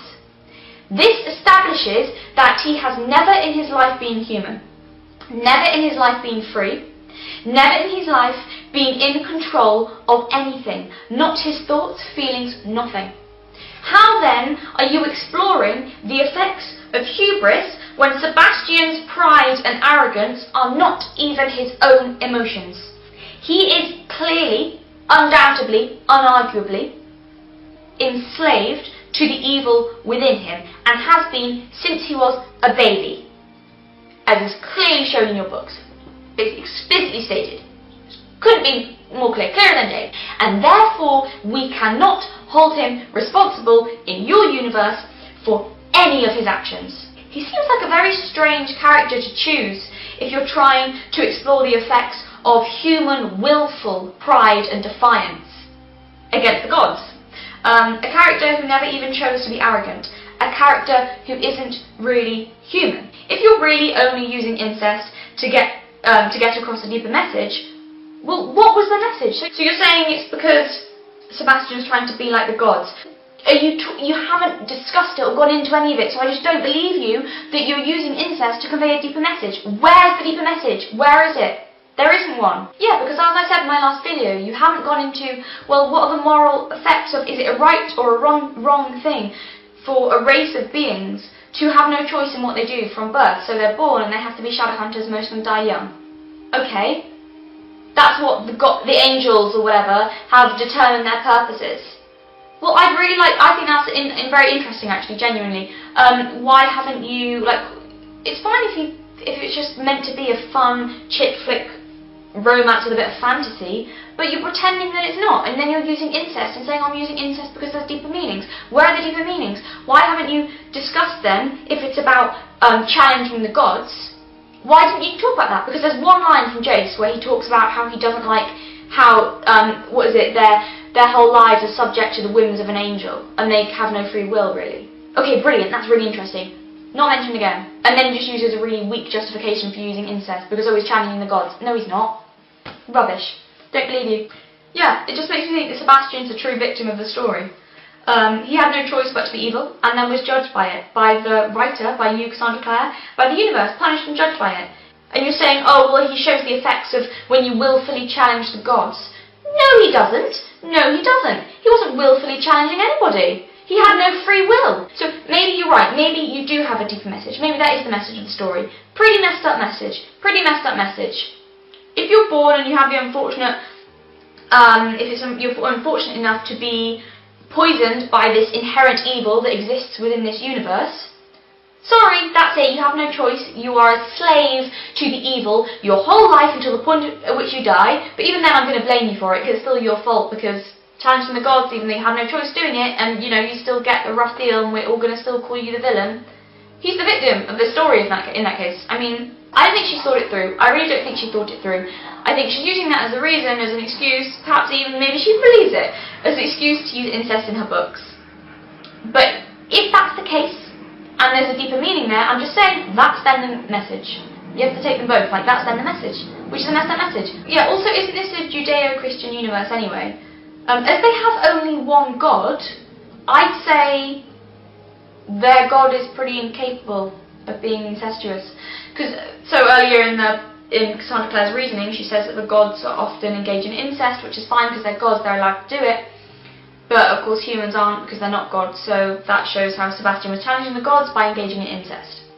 Fine. What gods? Seriously, what gods? Again, as I said in my last video, it's very irritating because you seem to drawing on Judaism and Christianity and the Bible, the Old Testament, etc. But while you're doing that, you're not discussing any of the things that would go along with if we did live in that universe. So if we live in the universe that as is outlined by the Bible, then that raises a lot of interesting questions, doesn't it? Which none of them have gone into. Is that she's tried to keep an agnostic theme in her books. And again, that annoys me because I think she's tried to keep an agnostic theme, in my opinion, to try and appease people. So she doesn't want us to come out and say, well, the universe is a Christian universe, or Jewish universe, because then people who are either atheist or of other religions will get offended. I'm not saying they would, some of them might, but not everyone.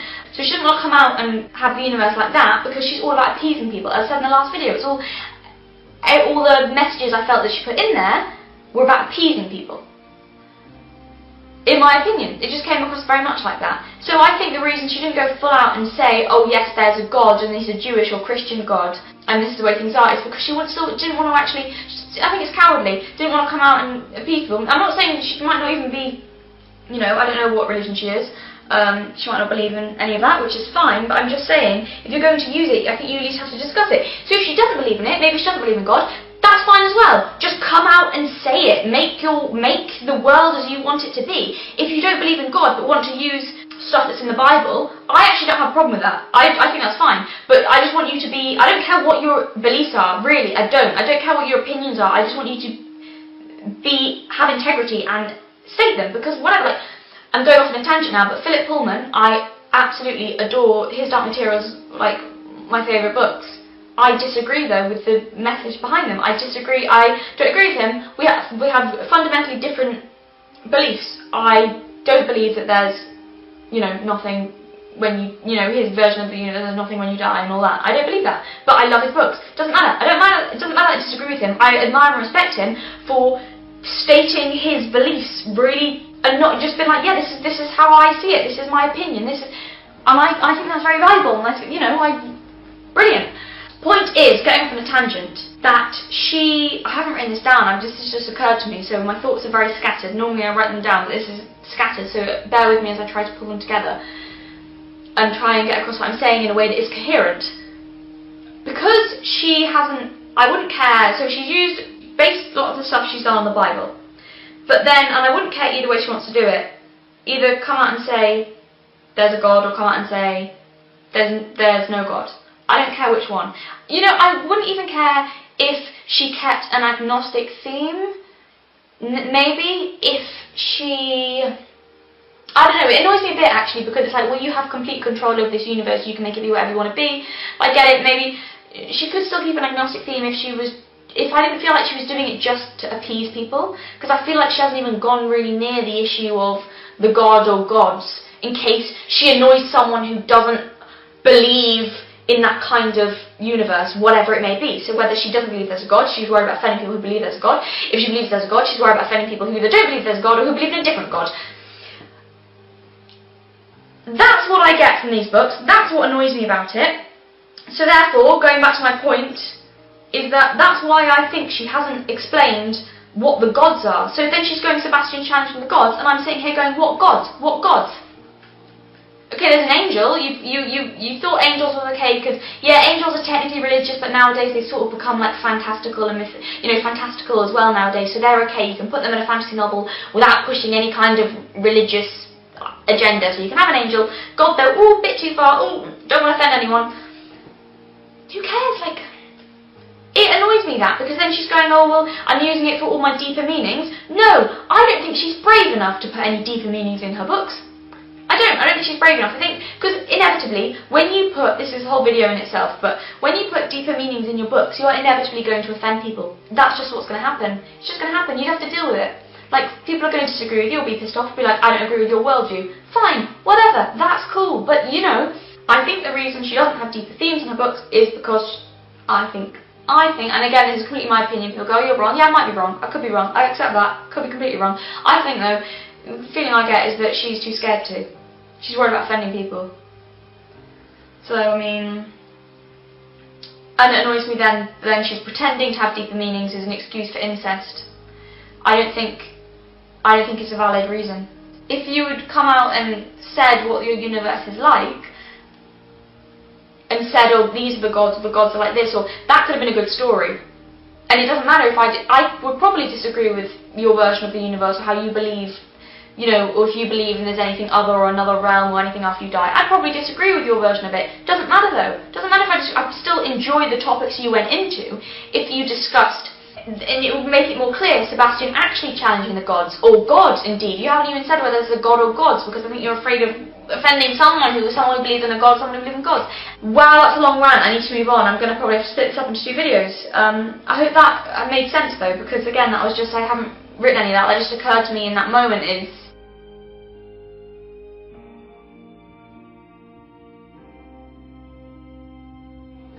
Anyway, so yeah, I think She honestly just wanted, it seems like she honestly just wanted to write about incest and then came up with that weak justification. The justification for Jason Clary was also pretty weak. I just saw it as a cheap plot gimmick so that you could have more love interests for Clary and keep her and Jace apart, or mostly apart, for 2 books. So that the love story wasn't resolved too quickly. Because we all know, of course, that if the love story is resolved, then there's really not much plot left in these books, is there? Which is also mainly the reason I think Sebastian was introduced for the last 2 or 3 books. Not as a villain, mainly, but to spice things up and keep Jace and Clary apart a bit more, keep the romance plot lines unresolved, and add, you know, more drama to the romantic plot line, because there's no other interesting plot lines in these books. Yeah, the Jace and Clary incest storyline was also a good way to introduce plenty more angst and tortured longing on both sides, and give Jace an excuse to dissolve into a self-indulgent pity party, where he whined about how much he hated himself and how evil he was because he fancied his little sister. So he can't have hated himself that much. He's more just a little bitch, a little drama queen that goes and uses an excuse to whine and be all self-indulgent rather than genuinely feeling bad. Because otherwise he wouldn't have done that to her. His apology to her, because you're my big brother. After that, she refused him. He then gets all pissy with her and treats her horribly. After this event, his apology to her I found pretty disturbing. And it's more disturbing than ever because I would find it was alright if it was sort of portrayed as disturbing, but it's not. It's portrayed as something really romantic. Ew. Right, so here's what he says. You kept telling me that I couldn't have what I wanted from you, and I kept pushing at you and not listening to you at all. I just wanted you and I didn't care what anybody else had to say about it. Not even you. Romance is dead, they say. Ha! Romance is dead. Crazy talk. I mean, guys, if you really want a girlfriend, I mean, you should really be taking some notes from Jace here, because, wow, he knows how to get the ladies. He knows how to get the ladies. I'm just saying, if you were to, you know, do what Jace does, girls falling all over you. You kept telling me that I couldn't have what I wanted from you. Again, that's kind of a weird line and it's a bit disturbing as well. Like, rather than I'm in love with you, I want you, I love you, it's what I wanted from you. Then also, yeah, I kept pushing at you, not listening to you. I just wanted you and didn't care what anybody else had to say about it. Not even you. Isn't he just a lovely, charming boy? Can't you see why all the girls love him? I mean, Jace, be still my beating heart. Honestly, what a hunk. What a gentleman.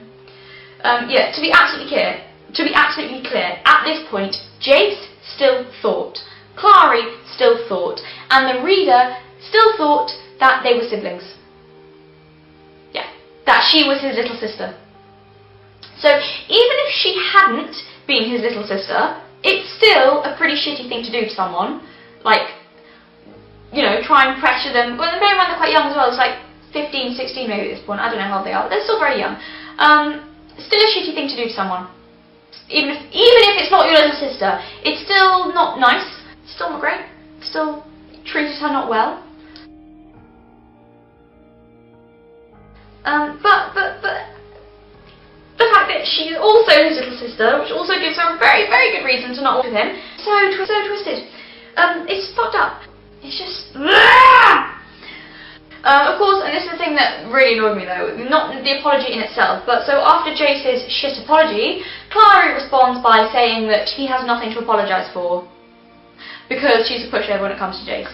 Sorry, nothing to apologise for? Nothing to apologise for? No, he did, he definitely did have something. But yeah, so genuinely, most of the time, I mean very serious here, serious point, Clary genuinely acts like you'd expect an emotionally abused girlfriend to act. I'm being very serious here. She's always really keen to reassure and calm him. She gets depressed when he's mad and blames everything on herself. She constantly worries about not upsetting him, and she thinks everything is her fault because he can do no wrong apparently, even though he's awful. But, so, I mean, that's a great message, isn't it, to send out to young girls? If a guy treats you like shit, don't leave him. just always apologise, be sure to keep your head down, keep him calm, keep him happy, don't antagonise him, and fingers crossed, everything will be alright. Seriously though, why is this behaviour being presented as romantic? Children are reading this, it is so bloody irresponsible. It's really irresponsible. So, look, Cassandra Clare, I don't think you did use the incest between Clara and Jace to show the effects of good people accidentally doing bad things, because when I read your books, I saw no evidence that this is what it was about. I saw evidence of agonised, over-dramatic longing, but that's about it. I also don't think Claire cares about how Jace feels about his morality or his relationship with his father, because firstly, the representation of good and evil in these books, as I said earlier, is very simple, and secondly, the only reason Jace had an evil father in the first place is so it gives him a good backstory and an excuse to act like a wanker, because he's, troubled past and all that. His relationship with his father doesn't play a big part in the story beyond that. So, it just feels like a weak and over-explained excuse for incest. Yeah. So, again, going back, as I explained earlier about a character only becomes important, that's really true. A character only becomes important when they get a love interest, okay? So, the main point of these books, as I think is clear to anyone who's read them, are the romantic relationships and teenage angst. So, what does this say about the incest? What is the point of it other than to add to the romantic relationships? I'm not trying to be an arsehole, that is a serious question. Teen romance is the main point and theme of Cassandra Clare's books. So seriously, what else could possibly be the point in the incest plotline other than to add more angst to these relationships? To the relationships. I would be more forgiving of Cassandra Clare using incest if I believed Cassandra Clare that her books, that the incest was there to convey a deeper meaning. If the deeper meanings in her books were either held in higher regard or at least on an equal footing with the romance, then I would probably be forgiving of the incest and go, oh, it's okay, I understand why she used it because it's clearly to illustrate this point or this point. But it's not true, because I think it's clear that the romance is the main point of them. So if romance is the main point of them, there's no need for the incest other than to add to the romance, other than to make the romance more lively and interesting. How could it be otherwise? How could it be otherwise? Seriously. Because there's no deeper meaning. So, as I've explained, I mean, you can disagree with me, but I don't think there are. Rewinding a bit. So, the incest, I think, is also an opportunity to use her favourite trope, which is forbidden love. Also, the whole Clara and Sebastian thing honestly felt like Claire wanted to have the weird incest between Jace and Clary, but in order to make it acceptable, they couldn't really be brother and sister. So she was sort of teasing it for like 3 books, like, ooh, incest. But in the end, in order for them to actually end up together and have happily ever after, they couldn't really be brother and sister. Because that would be really taboo, and I think people, yeah. So she, in order to make it acceptable, in the end, it turned out, oh, they're not brother and sister anymore. So she added in another brother for Clary to have romance with. Also, by the way, how ridiculous is this plot? Oh, he's my brother, incest with him, oh, he's not really my brother. Oh, wait, here's another brother who's actually really my brother, and he loves me too. Like, it's so weird. Like, it's just ridiculous, like, as if that would ever happen ever. I mean, I know we're talking about a fantasy series here, but still, it's just stupid. It's the most ridiculous plot. It's just, I don't know how people suspend disbelief, like, it's just so... That's the thing, people go, oh, it's fantasy. Someone mentioned this in a comment recently, but also, it's a, commonly known thing, and quite true as well. If it's fantasy, you have to be even more careful that you make the characters realistic and the scenarios realistic, so people can suspend their disbelief. Because if it's fantasy, you really need to get them to believe it.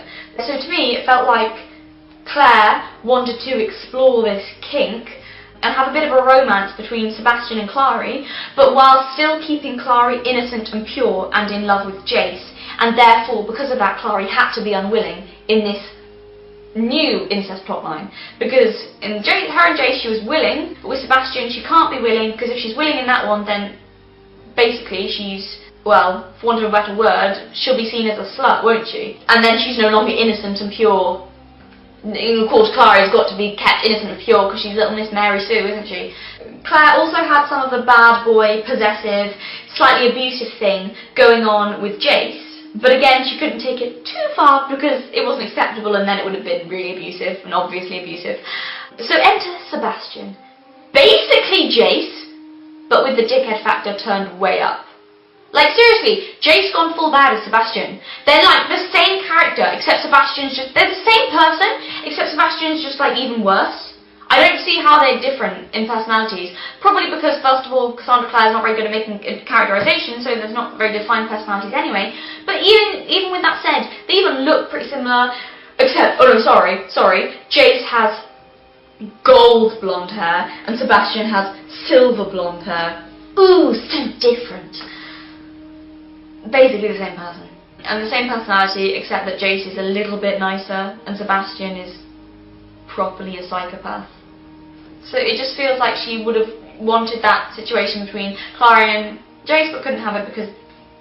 Yeah, oh, and she managed... Don't worry, Cassandra Clare still managed to get a consensual kiss in there between Clara and Sebastian. But don't worry, it's okay, because at that time, Clara didn't know that Sebastian was her brother, even though Sebastian did know that they were related, and they had a little snog. So that's really cute, isn't it? Sebastian was also clearly meant to be hot.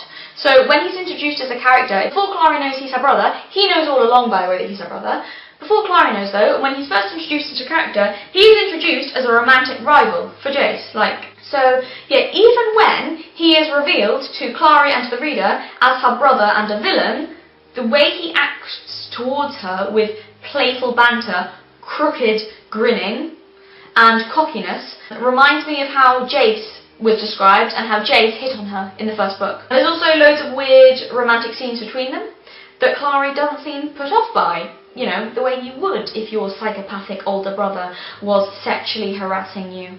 When Clara first meets Sebastian, she feels her breath catch and describes him as a dark, romantic, shadowy prince. Later on, when she knows he's her brother, she goes on and on about his looks. Again, still. So, Sebastian was striking with his icy white hair and black eyes. She thought him handsome the first time she'd met him. The pallor of his hair gave his skin some colour, drew your eyes to the flush along his high cheekbones, the graceful shape of his face. His eyelashes were incredibly long, a shade darker than his hair, and curled slightly. Ooh. I'm not saying it's a bad thing that the villain is good looking, by the way, but I am saying it's bad that in a book for teenage girls, Cassandra Clare seems to be obsessed with how hot the psychopath is, glamorising him and writing about him the way one would normally write about the love interest. Really, Sebastian is clearly portrayed as a romantic hero for much of the books. He's clearly portrayed as a romantic hero, and almost all of the cliches to get women or girls to find men attractive have been utilised with him. So, like, for example, at one point, Sebastian saves Clara's life from demons, so hero points there. And as he carries her in a very manly way to safety, we get the line, "The strength of his arms was a comfort." So we also get him chivalrously helping her down from a wall where she collided with his chest, hard and warm beneath his shirt. So, and this is when everyone knows and the reader knows that they're siblings. So the way that these scenes are written feels very intentional. An intentional attempt to manipulate the mostly teenage audience into finding Sebastian attractive. Seriously, it's written like two characters falling in love, or the beginning of a romance. There are also scenes where he talks about the possibility of forgiveness and shows a gentler side to Clara. In my opinion, more fanciable, and to manipulate the reader into swooning over him. Oh look, he's so gentle. Rather than to actually add layers and depth and interest to his character. Yeah, I think that him just going, oh, could I be forgiven, and occasionally being really sweet and gentle, I genuinely think that's just making him more swoon-worthy. But oh, but he's so good, really. Yeah, I mean, all of this is so manipulative because Claire is establishing Sebastian as a character that teenagers, or kids even younger, know to recognise as the sort of boy that they would like to go out with.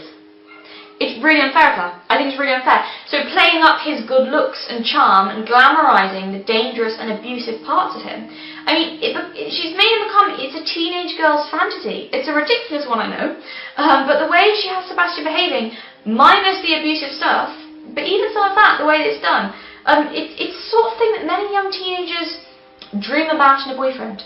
So it's twisted, I think. And this bit of incest between Sebastian and Clary is clearly, in my opinion, intended as heart-fluttering, trashy romance, rather than as a way to convey deep and meaningful messages. Oh, and this bit is gross. So, at one point, Jace and Sebastian have a magical bond.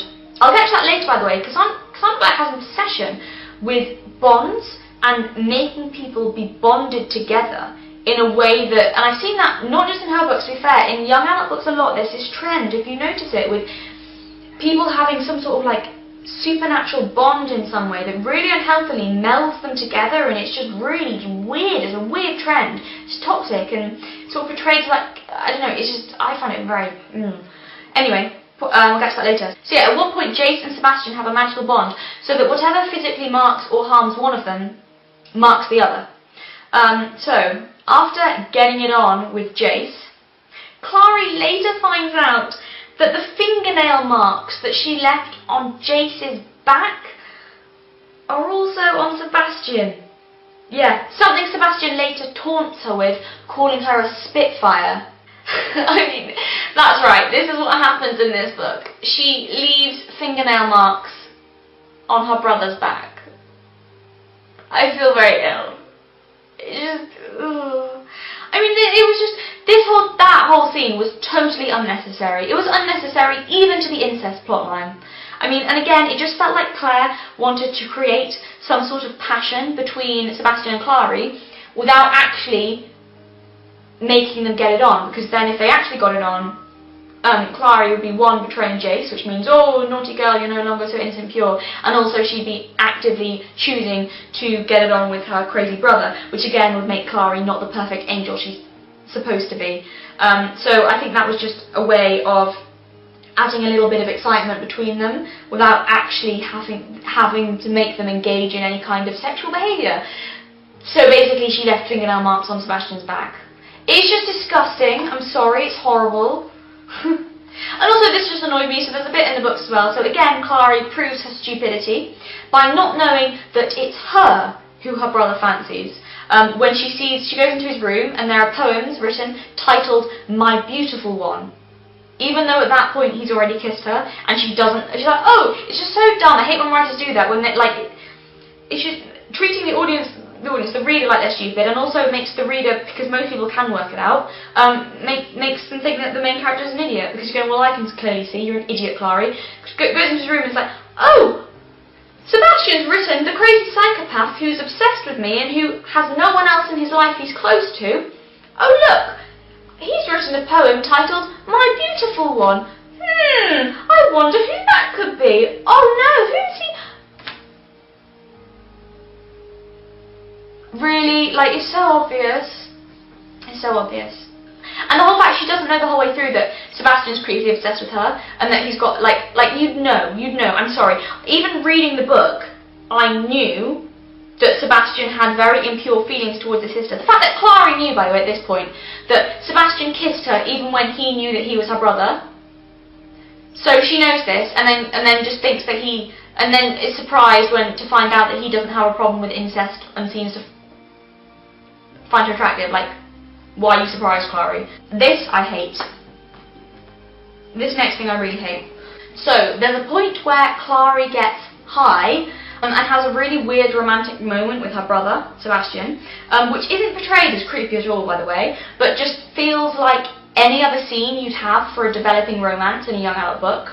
Yeah, it's not portrayed, it should be creepy, it's like a weird romantic moment, and you're just like, if it was portrayed as creepy, I wouldn't have a problem with it, but it's almost like meant to be like, oh, this is a really sweet moment for Sebastian, him, like, oh, he's all vulnerable and everything. It's like, no, this feels like a developing romance. So yeah, Clary's high, and also, I really hate this young adult cliche. I've actually seen it a lot, where the female protagonist accidentally, it's never on purpose, because, you know, she's so perfect and innocent, accidentally gets high on some fantasy substance, and then the writer can have them, 1, vulnerable, and 2, able to act however they want, often sexual stuff, so that they can add some trashy excitement to the story while still preserving this flawless Mary Sue character that they've built up. So yeah, it's really pissed me off, because if you want your character to behave wildly, then just make her behave wildly. You don't need to give her a rubbish excuse. Like, you don't need to, and not even like, it's not even like she intentionally gets high and then acts crazy. It's like oh no, that would even make her, that's even too bad. No, she's got to accidentally get high, and then she can be crazy, and then it's none of it's her fault. Which is annoying because, like, first of all, I don't think taking some other kind of substance and then either acting crazy or making mistakes or being sexual with someone, I don't think that makes you a bad person, first of all. So whatever, it's fine. But secondly, even if it did make you a bad person, or even if it was a wrong thing to do, or like a bad thing to do, it's still alright for people to have flaws. Like, it's still okay. You can still, yeah, okay, even if it was like a wrong thing to do or a bad thing to do, which, I mean, depends what your opinions are and all that kind of stuff. Depends on the circumstances and situations, I'd say. But even if it is a wrong or harmful thing to do, it doesn't matter because it doesn't make you like a bad person. People like mess up and make mistakes and do stupid stuff. Like, everyone does. It doesn't make, it's just really irritating that you think you can have your cake and eat it and make this character, keep them, oh look, she's still so perfect and innocent, but yet she's going to do all this stuff when she accidentally got high, and then no moral consequences for her. That's not how life works though as well, and people do all kinds of stuff, and people do act crazy sometimes, and that's okay, and that's just, you know, it's just very annoying. People either are flawed or they behave, you know, it's whatever. Annoys me. Anyway, moving on. I just want to talk about these quotes from Sebastian.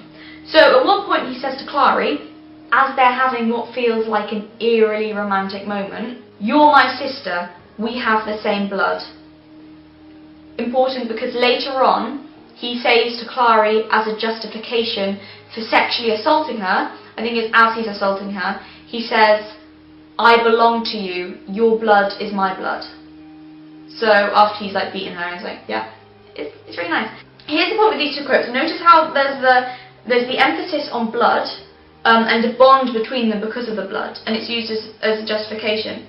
So Jace also says something similar in the earlier books to Clary when they still think they're related, and when the reader still thinks they're related.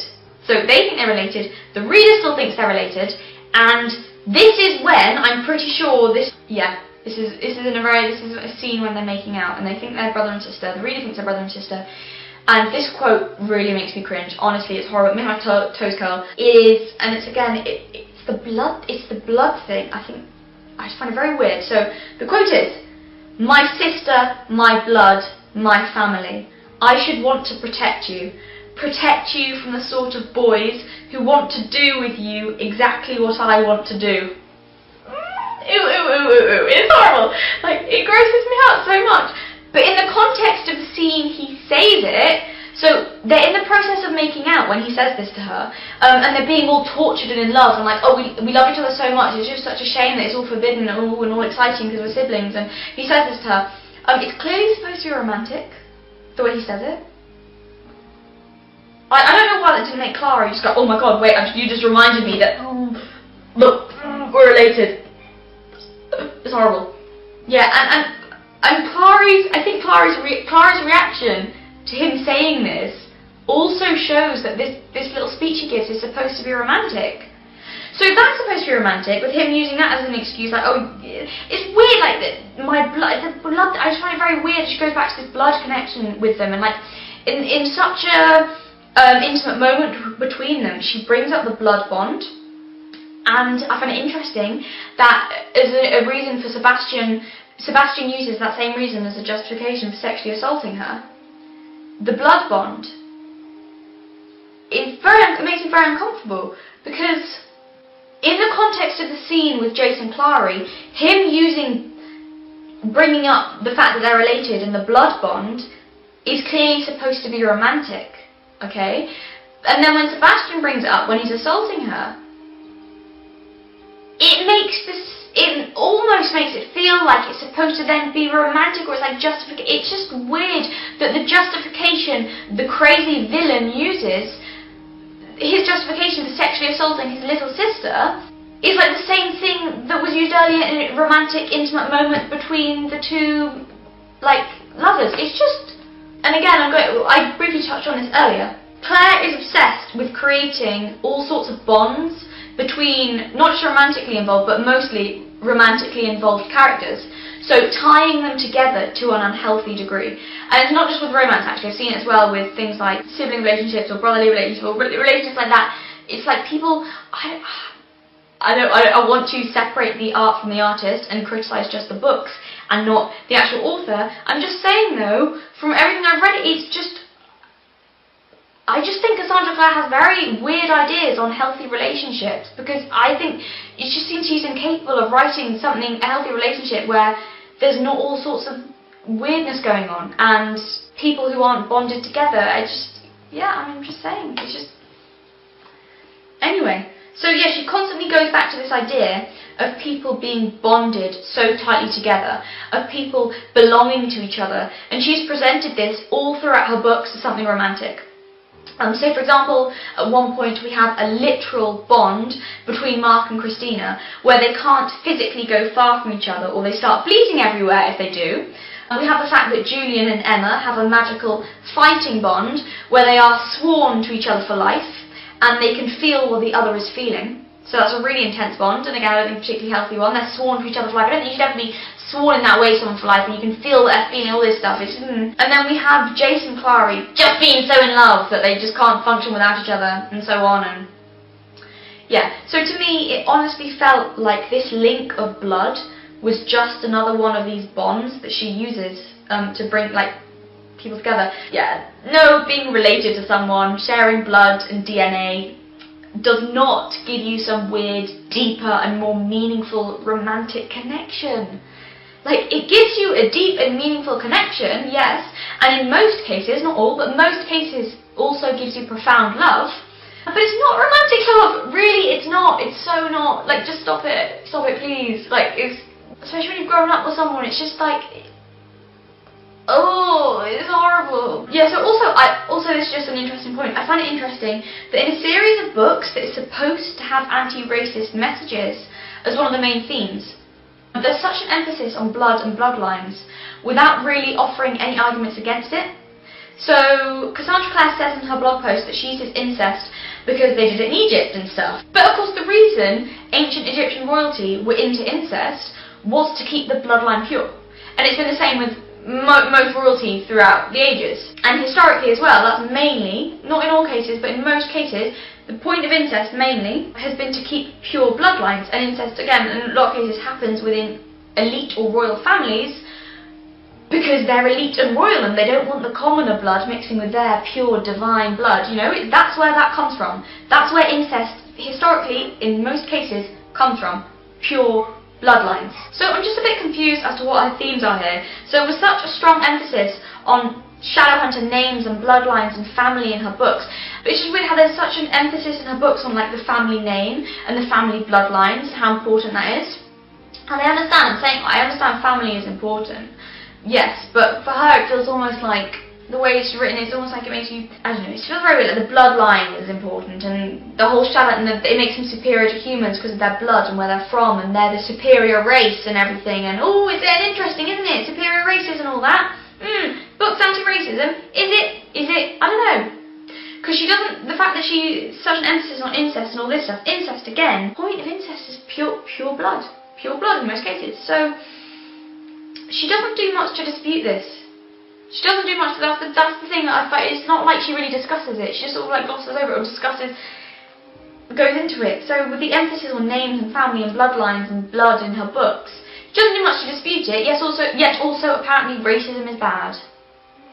Is it? I don't know, because well, obviously racism is bad. Guys, I'm not saying racism is not bad. Obviously racism is bad, but I'm saying in her book she's saying racism is bad. But is it, like, in her books? Because it's not really portrayed that way. Like, it's, I don't know. I just think she hasn't thought it through. Oh, and again, so going back to the incest stuff between Jace, Clara and Sebastian. So yeah, when Jace, Clara and Sebastian, I can't remember which book it's in, it's in one of the books. When all three of them are hanging out together, it also feels very weird because the three of them, they're all sort of siblings, so either by blood or who they were raised by. And Sebastian even says this to someone else about Jace and Clara, so they all sort of hang out together, and he says about them to someone else, they're my brother and sister. And he clearly thinks of them as brother and sister. And this just creeped me out, because his brother and sister are romantically involved with each other. And I think Sebastian even suggested at one point that he and Jace share Clary. If you know what I mean by share. Because, you know, brothers, even adopted brothers, share everything. It's good to share. Share even their sister, apparently. I mean, the fact that Clary and Sebastian are actually full-blood siblings, right? And the fact that Jace was raised by their father, making him their sort of brother, just makes for a very creepy family dynamic. Like, because their father, Valentine, thinks of all three of them as his children, and it's just really weird and creepy. Like, they're my brother and sister. Yeah, they're hooking up, but they're my brother and sister. And, oh, hey, Jace, do you want to share Clary? Like, I mean, you know, the three of them, just chilling, just being siblings, hanging out and making out, keeping it in the family. I mean, why was there the need for the emphasis on their various sibling connections? Why? Basically, what I'm trying to say is that I'm sorry, Cassandra Clare, but I don't believe you. I really don't. I don't believe that your books do have any deeper themes. You can try and justify why you wrote about incest as much as you want, with lots of waffling about mythology and your book's themes and messages, but if that message is not clear when reading your book, if you need an explanatory online post in order for your book to sound deep and make sense, and your book comes across instead, without that, as a tortured, sexy, forbidden love story, then your excuses don't mean jack shit. If it doesn't come across in the book. It should be, if it's not obvious in the book, you can't then... Philip Pullman's books, again, going back to his Dark Materials, because fantastic trilogy. The themes are clear in the book. He did not, maybe he discusses it in length and in detail outside of that, you know, talking about the themes in more depth, but it's obvious when you read the book what the themes are. He doesn't need to write an online post, it's obvious when you read the book. Not in your face, you know, it's subtly done, it's very interestingly done, but the themes are obvious when you're reading the book. If your themes and deeper messages, if you cannot infer them from the book as you're reading it, then I don't care what you come up with afterwards in a blog post. It is irrelevant to the story, because all it comes across as a tortured, sexy, forbidden love story. That's it. So I don't care what you say after that. It doesn't mean anything. It doesn't mean anything. And I still disagree with the blog post anyway. So, these books don't, in my opinion, present incest as something messed up and truly disturbing. Something which raises questions within the characters about right and wrong. Something which sickens them, or at least something which they are willing to think about and discuss. And I don't know, something, incest as it does, fucks up the family dynamic. I think it's really harmful because it messes up what otherwise would be a healthy... You can't have a healthy family if there's incest going on. I mean, you know, it's not a good thing in my opinion. So, but at least there's no really discussion of it, no really in-depth thought about incest and questions behind it. Yeah, and also, by the way, there's a reason. There's an actual reason behind why we are repulsed by incest. Why we are supposed to be inherently disgusted by incest. We find it a natural deterrent, and we are supposed to. As we know, incest is a bad thing genetically because you don't have enough diversity in the gene pool, and all kinds of genetic diseases can arise. People would become sick, and we wouldn't evolve. It wouldn't go well. So, of course, it's meant to be a natural deterrent. So people go, "Oh no, thank you," because it's not good. It's not good. But anyway, that's irrelevant. So I believe that Cassandra Clare's book presents incest as something which adds a tasty morsel of tortured drama to a relationship. Something which makes a relationship forbidden and seductive. Something which is even an option, as thinking they are siblings doesn't stop your teenage protagonists from getting it on. Also, bearing in mind they've known each other at this point for 2 weeks, so at the end of the first book took place over 2 weeks, I believe, and at the end of that first book, they found out they were siblings. So after 2 weeks of knowing each other, they sort of started to like each other, and then discovered they were siblings. In my opinion, 2 weeks, yes, it's horrible, and you're probably like, oh my god, this is gross. Can't believe I did that, I had a relationship with my brother, but 2 weeks is still not enough time, I think, to be completely heartbroken. I think you'd be more disgusted than anything else, but I think you could quite easily be able to be like, hey, I really liked you, we've only known each other 2 weeks, I mean, I really did like you, but now that we're, you know, siblings, I think I can quite easily leave it, and we'll just move on. I don't think you're going to be so, destroyed, especially when you're 15, so destroyed by it that you have to continue a relationship even though you know your siblings. I think, at that point it's like, I mean, it'd be different maybe if they'd known each other for years and then discovered, or like even a year or a few months. But 2 weeks, at that point, I think most people would go, I was starting to, first of all, starting to like you. I don't think 2 weeks is enough time to fall hopelessly in love. Maybe, but I think in most cases you go, hey, you're cool, even though you're not, because Jace is horrible, but anyway, hey, you're cool, I was starting to like you, but now we're related. Let's leave this here, pretend it never happened, and just hope we can come across each other in the corridor and not feel like we're going to die with the awkwardness of it. It's just ridiculous that after 2 weeks it's now suddenly the end of the world, they're heartbroken and they have to continue an incestuous relationship because they're that in love. Go away, no you're not. Oh, and this is important, which I want to say. So, I actually don't have a problem with sometimes using incest in literature as long as there's a point to it. A point to it in terms of the story. What I do have a problem with though, I've got more of a problem with how incest is represented in Cassandra Clare's books than I do with the actual inclusion of incest itself. Because the incest, I'm sorry, it's heavily romanticised. Like I was going through with all the things with the blood thing, and it's just very creepy. Really it is. That's what I've got a problem with, how it's presented. Not the fact it's presented, not the fact it's included. I really wouldn't care that much that the fact it's included. It's how it's presented. So, for example, I know this is the marketing team and not Cassandra Clare herself, but still the fact that it was marketed like this, and this was allowed to happen, and the marketing team, I think, knew perfectly well what they were doing.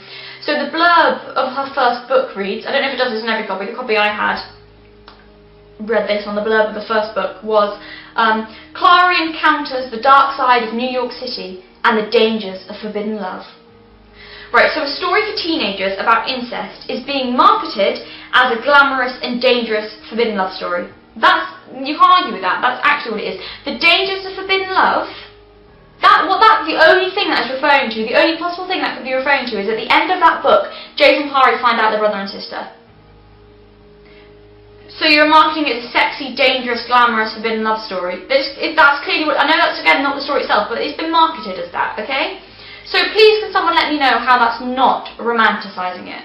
So, and also, I know that's the marketing team, not Cassandra Clare, but here's an example of it being used in the actual text itself as dangerous and sexy and forbidden. So at the end of the third book, another character actually says to Clary that maybe Jace won't be interested in her anymore now that he knows they're not siblings, because it's no longer forbidden. So Jace, I think Clary was then a bit worried about that, but then he speaks to Jace, and Jace later reassures Clary, right, and he actually says to her, we can still do other things that are forbidden. Quote, we can still do other things that are forbidden. I'm sorry, what? Is this seriously implying that, oh no, it's such a shame we're not siblings anymore? Never mind, we'll just have to find another kink. What the fuck, Cassandra Clare? Like, how can you argue that? Seriously, if anyone loves these books, please, thinks that there's no incest or the incest isn't a big deal, can you tell me this specific point, this specific quote? I would actually love to know if you have an argument in support of it, that's not then portraying it as sexy and forbidden and dangerous. Please tell me. We can still do other things that are forbidden. To me, all I hear is, oh, isn't it a shame we're not siblings anymore? We'll just find something else a bit sexy and dangerous. I don't see how else that can be interpreted, seriously. Furthermore, as I said earlier, she even has incest-like romances going on with some of her other characters, like Emma and Julian, who are basically, as I said before, adopted siblings, because in every way except blood, they just are siblings. Yeah, I think this example is a pretty good argument for Cassandra Clare being obsessed with incest. Even when it's not incest, it still kind of is. And for no good reason, that in no way contributes to the story or adds to any of her themes. So yeah, the Emma and Julian story doesn't even hint at any moral uncertainty that this situation might be wrong. It's just told as a straight up romance. Ooh. Right, here we go. This is an interesting one. You guys ready? It's gonna be a wild ride, this bit. So let's take a journey back now. Let's go back. Go back to Cassandra Clare's days of writing Harry Potter fanfiction. So, as well as writing the Draco trilogy, she also supposedly wrote a story called The Mortal Instruments. And yes, that is the same name that she gave her first series of books. Named after Harry Potter fanfiction, The Mortal Instruments. So, see if you can spot any similarities. This particular Harry Potter fanfiction is about Ron and Ginny. 5 house points to anyone who can see where this is going. That's right, apparently Cassandra Clare took wholesome, family-friendly Ron and Ginny, 2 characters who are not only full siblings but also grew up as full siblings. She took 2 beloved characters who have a brilliant, loving and healthy sibling dynamic, and she wrote fanfiction of an incestuous relationship between them. The description she allegedly posted this fanfiction under read, "Sick? Wrong? You betcha." Yeah, Cassandra Clare, these solemn and insightful words used to describe a story about a deeply disturbing sibling relationship really makes me believe that you treat the topic of incest seriously and write about it because, as you say, it symbolises moral decadence and unconscious sin, and not because you think it's kinky. A Cassandra Clare book is like a donut. Quick and easy, addictive, and gives you a momentary sugar high when reading it. But they contain no good ingredients, are heartlessly churned out, and have no nutritional value. Cassandra Clare cynically, in my opinion, manipulates young teenagers into glamorising toxic relationships. And I do mean young. Clary is 15 when the series starts. People forget she's so young. Clary is 15 years old. That is very young when the series starts. So again, I'd say around that age and younger, sometimes older, but it's the target audience. And I've seen reviews online from children as young as 9 years old. And I get a lot of comments from also very young children, very young kids. So yes, these books are young adults, but the whole of the young adult market knows that kids younger than that read them. And I believe also that they intentionally market books for younger as well, that aren't supposed to be read by young people, because why wouldn't they? Why wouldn't they? I mean, come on, think from a business point of view, why wouldn't you do that? Because you're going to make more money. Yeah, I mean, everyone who writes young adult books, you know that children or very young people are going to be reading books for teenagers when you're a child. That is, everyone knows that. Yeah, I've also seen, I can't remember the website now, it's back when, this was back in, was it August? Or, no, it wasn't August, it wasn't that far, this is back in like October now, when I first started writing this and did the research on this series. When I found this website, and I can't remember what website it was now, otherwise I would have linked it, although I don't know actually, because it's got like, well, I suppose it's sort of safe, it's got usernames and names of young people, and I don't know how comfortable I feel about revealing their usernames, I don't know. But anyway, so I don't know which website it's from, but so it was on children's books. I was looking at this up and like discussion sites and everything. So I've seen really young girls gushing on children's book websites and sort of forums and stuff like that about how hot they think Sebastian is, about how much they love him because apparently he would do anything for Clary. Yes, that's right, Sebastian the villain, the Clary's psychopathic older brother who beats her to a pulp and then tries to rape her, and he's producing this kind of reaction in young people, very young people, children, not yet teenagers, a lot of them, children. So yes, I understand that Cassandra Clare isn't responsible for her fans and what they think. I do understand that, but having said that though, it's not like it's come out of nowhere, because I understand why these young people, really young, I'm a young person, but why these really young people, young kids, think that and feel like that, because I understand why the fans like Sebastian. I don't agree with it, but I understand it, because he is portrayed throughout as a sexy, misunderstood bad boy who does sweet things for Clary and cares about her up until he goes full psycho. And actually, even when he goes full psycho, supposedly because he loves her so much, it's a very confusing, strange message. And even though I understand that Cassandra Clare is not fully responsible for how her fans interpret it, I don't think she helped. I think that she did help also perpetrate that impression of Sebastian, because he was portrayed as a romantic hero. So I don't think anyone should be surprised that you have very young people gushing over how much they love Sebastian and how gorgeous they think he is. I know not everyone, I'm not saying some people go, oh well, I'm young and I hated Sebastian. Yes, I understand that not everyone will, but the fact that there are some people, quite a lot of people, from what I've found, who do like him or love him and think he's amazing and so sweet and wonderful. It's quite worrying, really. Very worrying that you're getting young girls going, oh, isn't he such a good boyfriend? And that Cassandra Clare is partly to blame for that. She is partly to blame for that because of how he's... Yeah, so these books are riddled with people who are insecure and incomplete without a romantic partner. People so obsessed with someone that they don't exist on their own. I can't think of one normal functioning relationship in these books. I really can't. Everyone is selfish, loves creating drama, and spares no thought to anyone else but how much they want to... Yeah, and spares no thought to anyone else or anything else or anyone else's feelings, but they always think about how much they want to own someone or how much they want to get laid. It's very selfish. So, here we come to the point of, why does this matter? People go, why does it... Yeah, okay, but there's shit, so why does it matter though? Everyone knows that. So surely these books are just harmless fun and I'm taking them way too seriously. Quite possibly I am. Yes, I can... Yeah, that's a very real possibility. But in my opinion though, this matters because it joins so many other books out there aimed mainly at young girls, but also young boys. Young boys too, but it is mainly young girls. But anyway, young people, and tells them that their life isn't interesting unless there's angst and drama.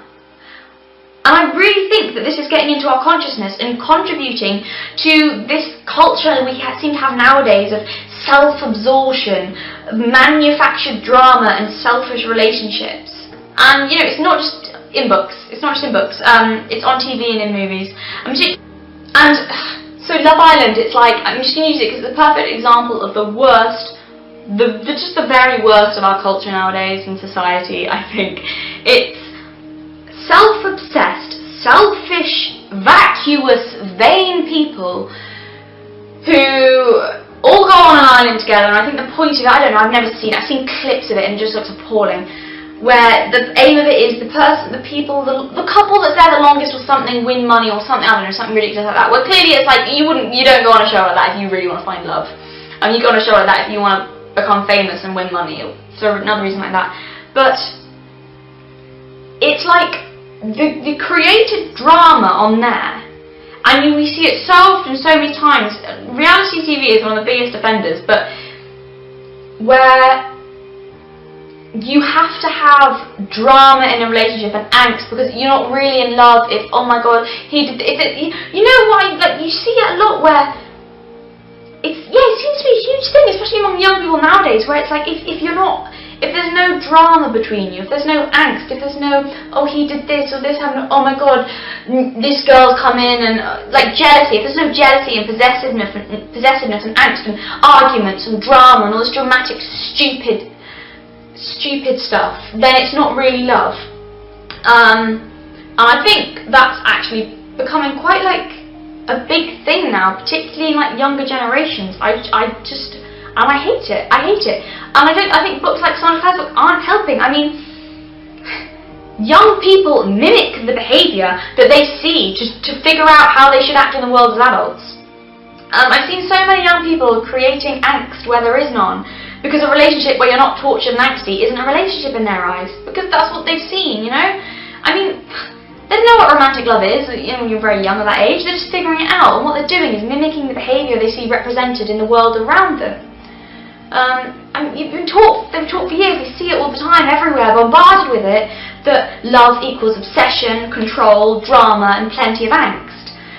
I mean, these are all selfish and narcissistic behaviours, by the way. They're attention-seeking, over-dramatic behaviours which have nothing to do with genuine love and respect for a partner. Because if you respect somebody, you don't try and control them, you don't get all possessive over them, you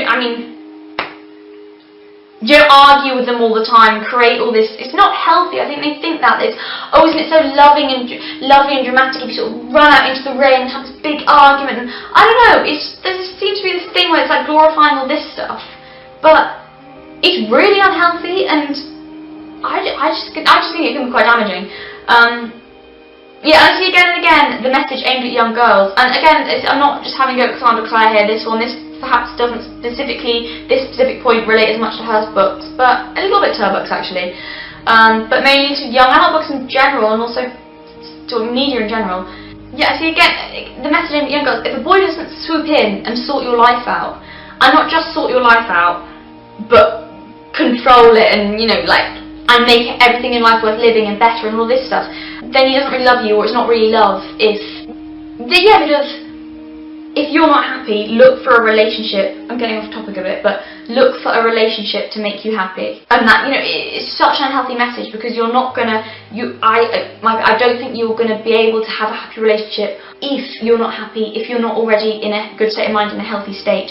If you try and use a relationship or use someone to give your life meaning or make you happy, it's gonna backfire horribly, and it's not. It's like a boy comes along, mostly a boy, because it's mostly aimed at young girls, this kind of stuff, that makes her life complete, and she's lacking in some way until he comes along. But I think it's quite harmful for both men and women, because if there's something lacking in your life, if you're not sorted, it's not fair of you to expect someone else to make everything better, and it won't happen. You can have a healthy functioning relationship if you're not sorted in your own life. You can't expect someone else to come along. No one is going to come in, is going to swoop in and sort your life out, nor should you ask or expect it of anyone. Like, you are responsible for yourself, and you are more than capable of sorting your own issues out. Don't disempower yourself. So, I grew up in a very fortunate and stable family, but even I was confused about romantic relationships when I read Twilight at age 11. Too young to be reading it, probably. Even with my parents' good example of a healthy relationship, I couldn't see it at the time, but looking back, I can see that it left me actually with very strange ideas on what a healthy relationship is like, and it took me until my mid-teens to become unconfused and to be able to feel like I could be functional and sensible when it came to romance. And I'll say it again, this is with the example of my parents' healthy relationship and a stable upbringing. For kids who read, literature, and particularly young adult literature, is often their first dive into the world of romance. I mean, it was for me. If at this crucial stage in their lives, when their brains are like sponges, eagerly soaking everything up, if just as they are desperately trying to learn what sex and relationships and dealings with the opposite, or indeed the same, gender should be like, if at this point they are taught that obsession, manipulation, and drama is the way to go, with how meaningful the relationship is directly correlating to the hotness of your partner, then how much are we screwing up our children? I don't want to get over the top and say that these books alone could permanently mess someone up for life or anything, because that is very unlikely, let's be honest. I mean, even if you are influenced by them, most people will probably figure out that that's not how relationships work once they got older and had a little experience. I understand also that many people read this stuff for fun, without taking it in, and can recognise the relationships as unhealthy, or, you know, can separate it from reality. You know, and that's cool. But my point is that it can be confusing, and for some people they are affected in some way, particularly if they're very young, and also if they're being bombarded with similar messages through other forms of media. I've had a lot of comments from people saying things like, oh yeah, I agree with you, everyone's shit, but it's just light-hearted fun. Why do you have to hate on her so much? You know, and why are you so bitter and angry about it? Well, you're right. I am angry at this series. I'm really very angry. But not so much because it's poorly written, though yes, I'll be honest, that also pisses me off because I think it's lazy. But I'm mostly angry because I genuinely think these books are harmful. I'm not saying don't read these books or enjoy them. This isn't why I made this video series. I made this series to offer an alternative opinion, particularly to young people who, like me, first experienced romance through literature. By all means, read these books, love these books, enjoy these books. That is awesome, totally cool.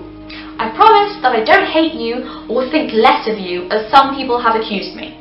I made this series because if you're going to read these books, I'd at least like to offer an alternative opinion in an attempt to combat some of the harm and toxicity in these books, because I haven't come across really any alternative opinions on them.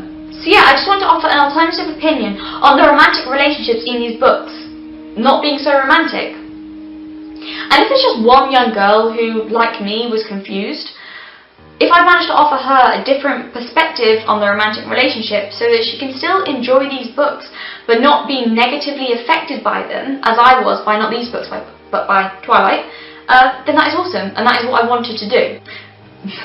Being completely honest though, ripping them to shit has also been fun. I'm not that noble, guys. Part of the reason I was doing this series was entirely selfish. I've had a good time. But yeah, our culture is more obsessed with the self than ever, and books like Claire's, which portray self-obsessed people in selfish relationships masquerading as true love, really aren't helping, in my opinion. There's the argument that people are not responsible for the work that they produce. That people can just produce art, whatever art they want, and if it deals with difficult issues, that is their right, and they are not responsible for the possible effects that this might have on people. I agree completely that this is their right, but I think that people are always responsible for the work they put out in the world, to a reasonable extent. Like, I think obviously it's difficult because it's a difficult and complex debate, I think, to be had actually, because like, to what extent are you responsible? Because obviously some people might take something and interpret it in a way and do something harmful with it, and then that's on them, not on you. So it is difficult. But if you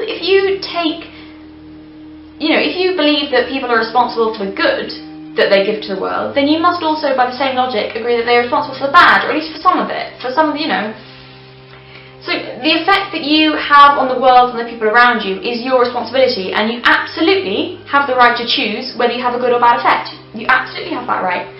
Just know that it's on you. If Cassandra Clare is taking money off young girls, or boys, but I'm mostly saying young girls because that's her biggest market, but if she's taking money off young girls or young people, she then has a moral responsibility to them, in my opinion. She, of course, has the right to ignore this responsibility. But ignoring it, in my opinion, does not absolve her of this moral obligation. I'm not asking Claire to censor the bad things in the world. By all means, young people should be introduced to horrible ideas at a certain age. But if you're going to do this, you have a responsibility to tell them the truth about it. Show it for what it is. Don't manipulate them into romanticizing angst, abuse, codependency, or incest, because then you are exploiting them. Don't use them, young people, to work out your fetishes and issues. Don't use them to make money. Give them something to protect themselves with, or make it clear what they are reading. I don't think there's anything wrong with kids and teenagers reading dark subject matter. God knows I read enough when I was younger, and I really enjoyed not being patronised. I liked being told the truth about the world. But that's the point. Tell the truth. Don't glamorise it. Controversial and painful topics are often brought up in YA, which I think can be healthy and reflects how an adolescent feels in leaving childhood behind and finding out that the world is not such a safe place. But as they find this out, they should at the same time be given the tools to deal with it, and they shouldn't be lied to about it and told all this harmful stuff is sexy in some way, because then you are manipulating them to make money. Kids and teens should be empowered and shown that, yes, the world is a scary place, or can be a scary place. Leaving childhood is scary, it really is. But that's okay, because you can deal with it. You are not a victim. You can be brave and smart and kind and strong in the face of all the bad things, and you can prevail. This has generally been my experience of growing up as a reader. Books have really taught me a lot, and I think inspired me a lot and helped me a lot. A good book should leave a gift to those who read it, particularly children's and young people's literature. It should give them something important, like an idea, a question, or a little bit of courage. These books are the best books. The books the writer has given a little pearl of meaning to. Something a child can pick up and carry with them. Something to make them strong, or honest, or selfless, or unafraid. Something good and precious and true. Something other than twisted ideas about romance.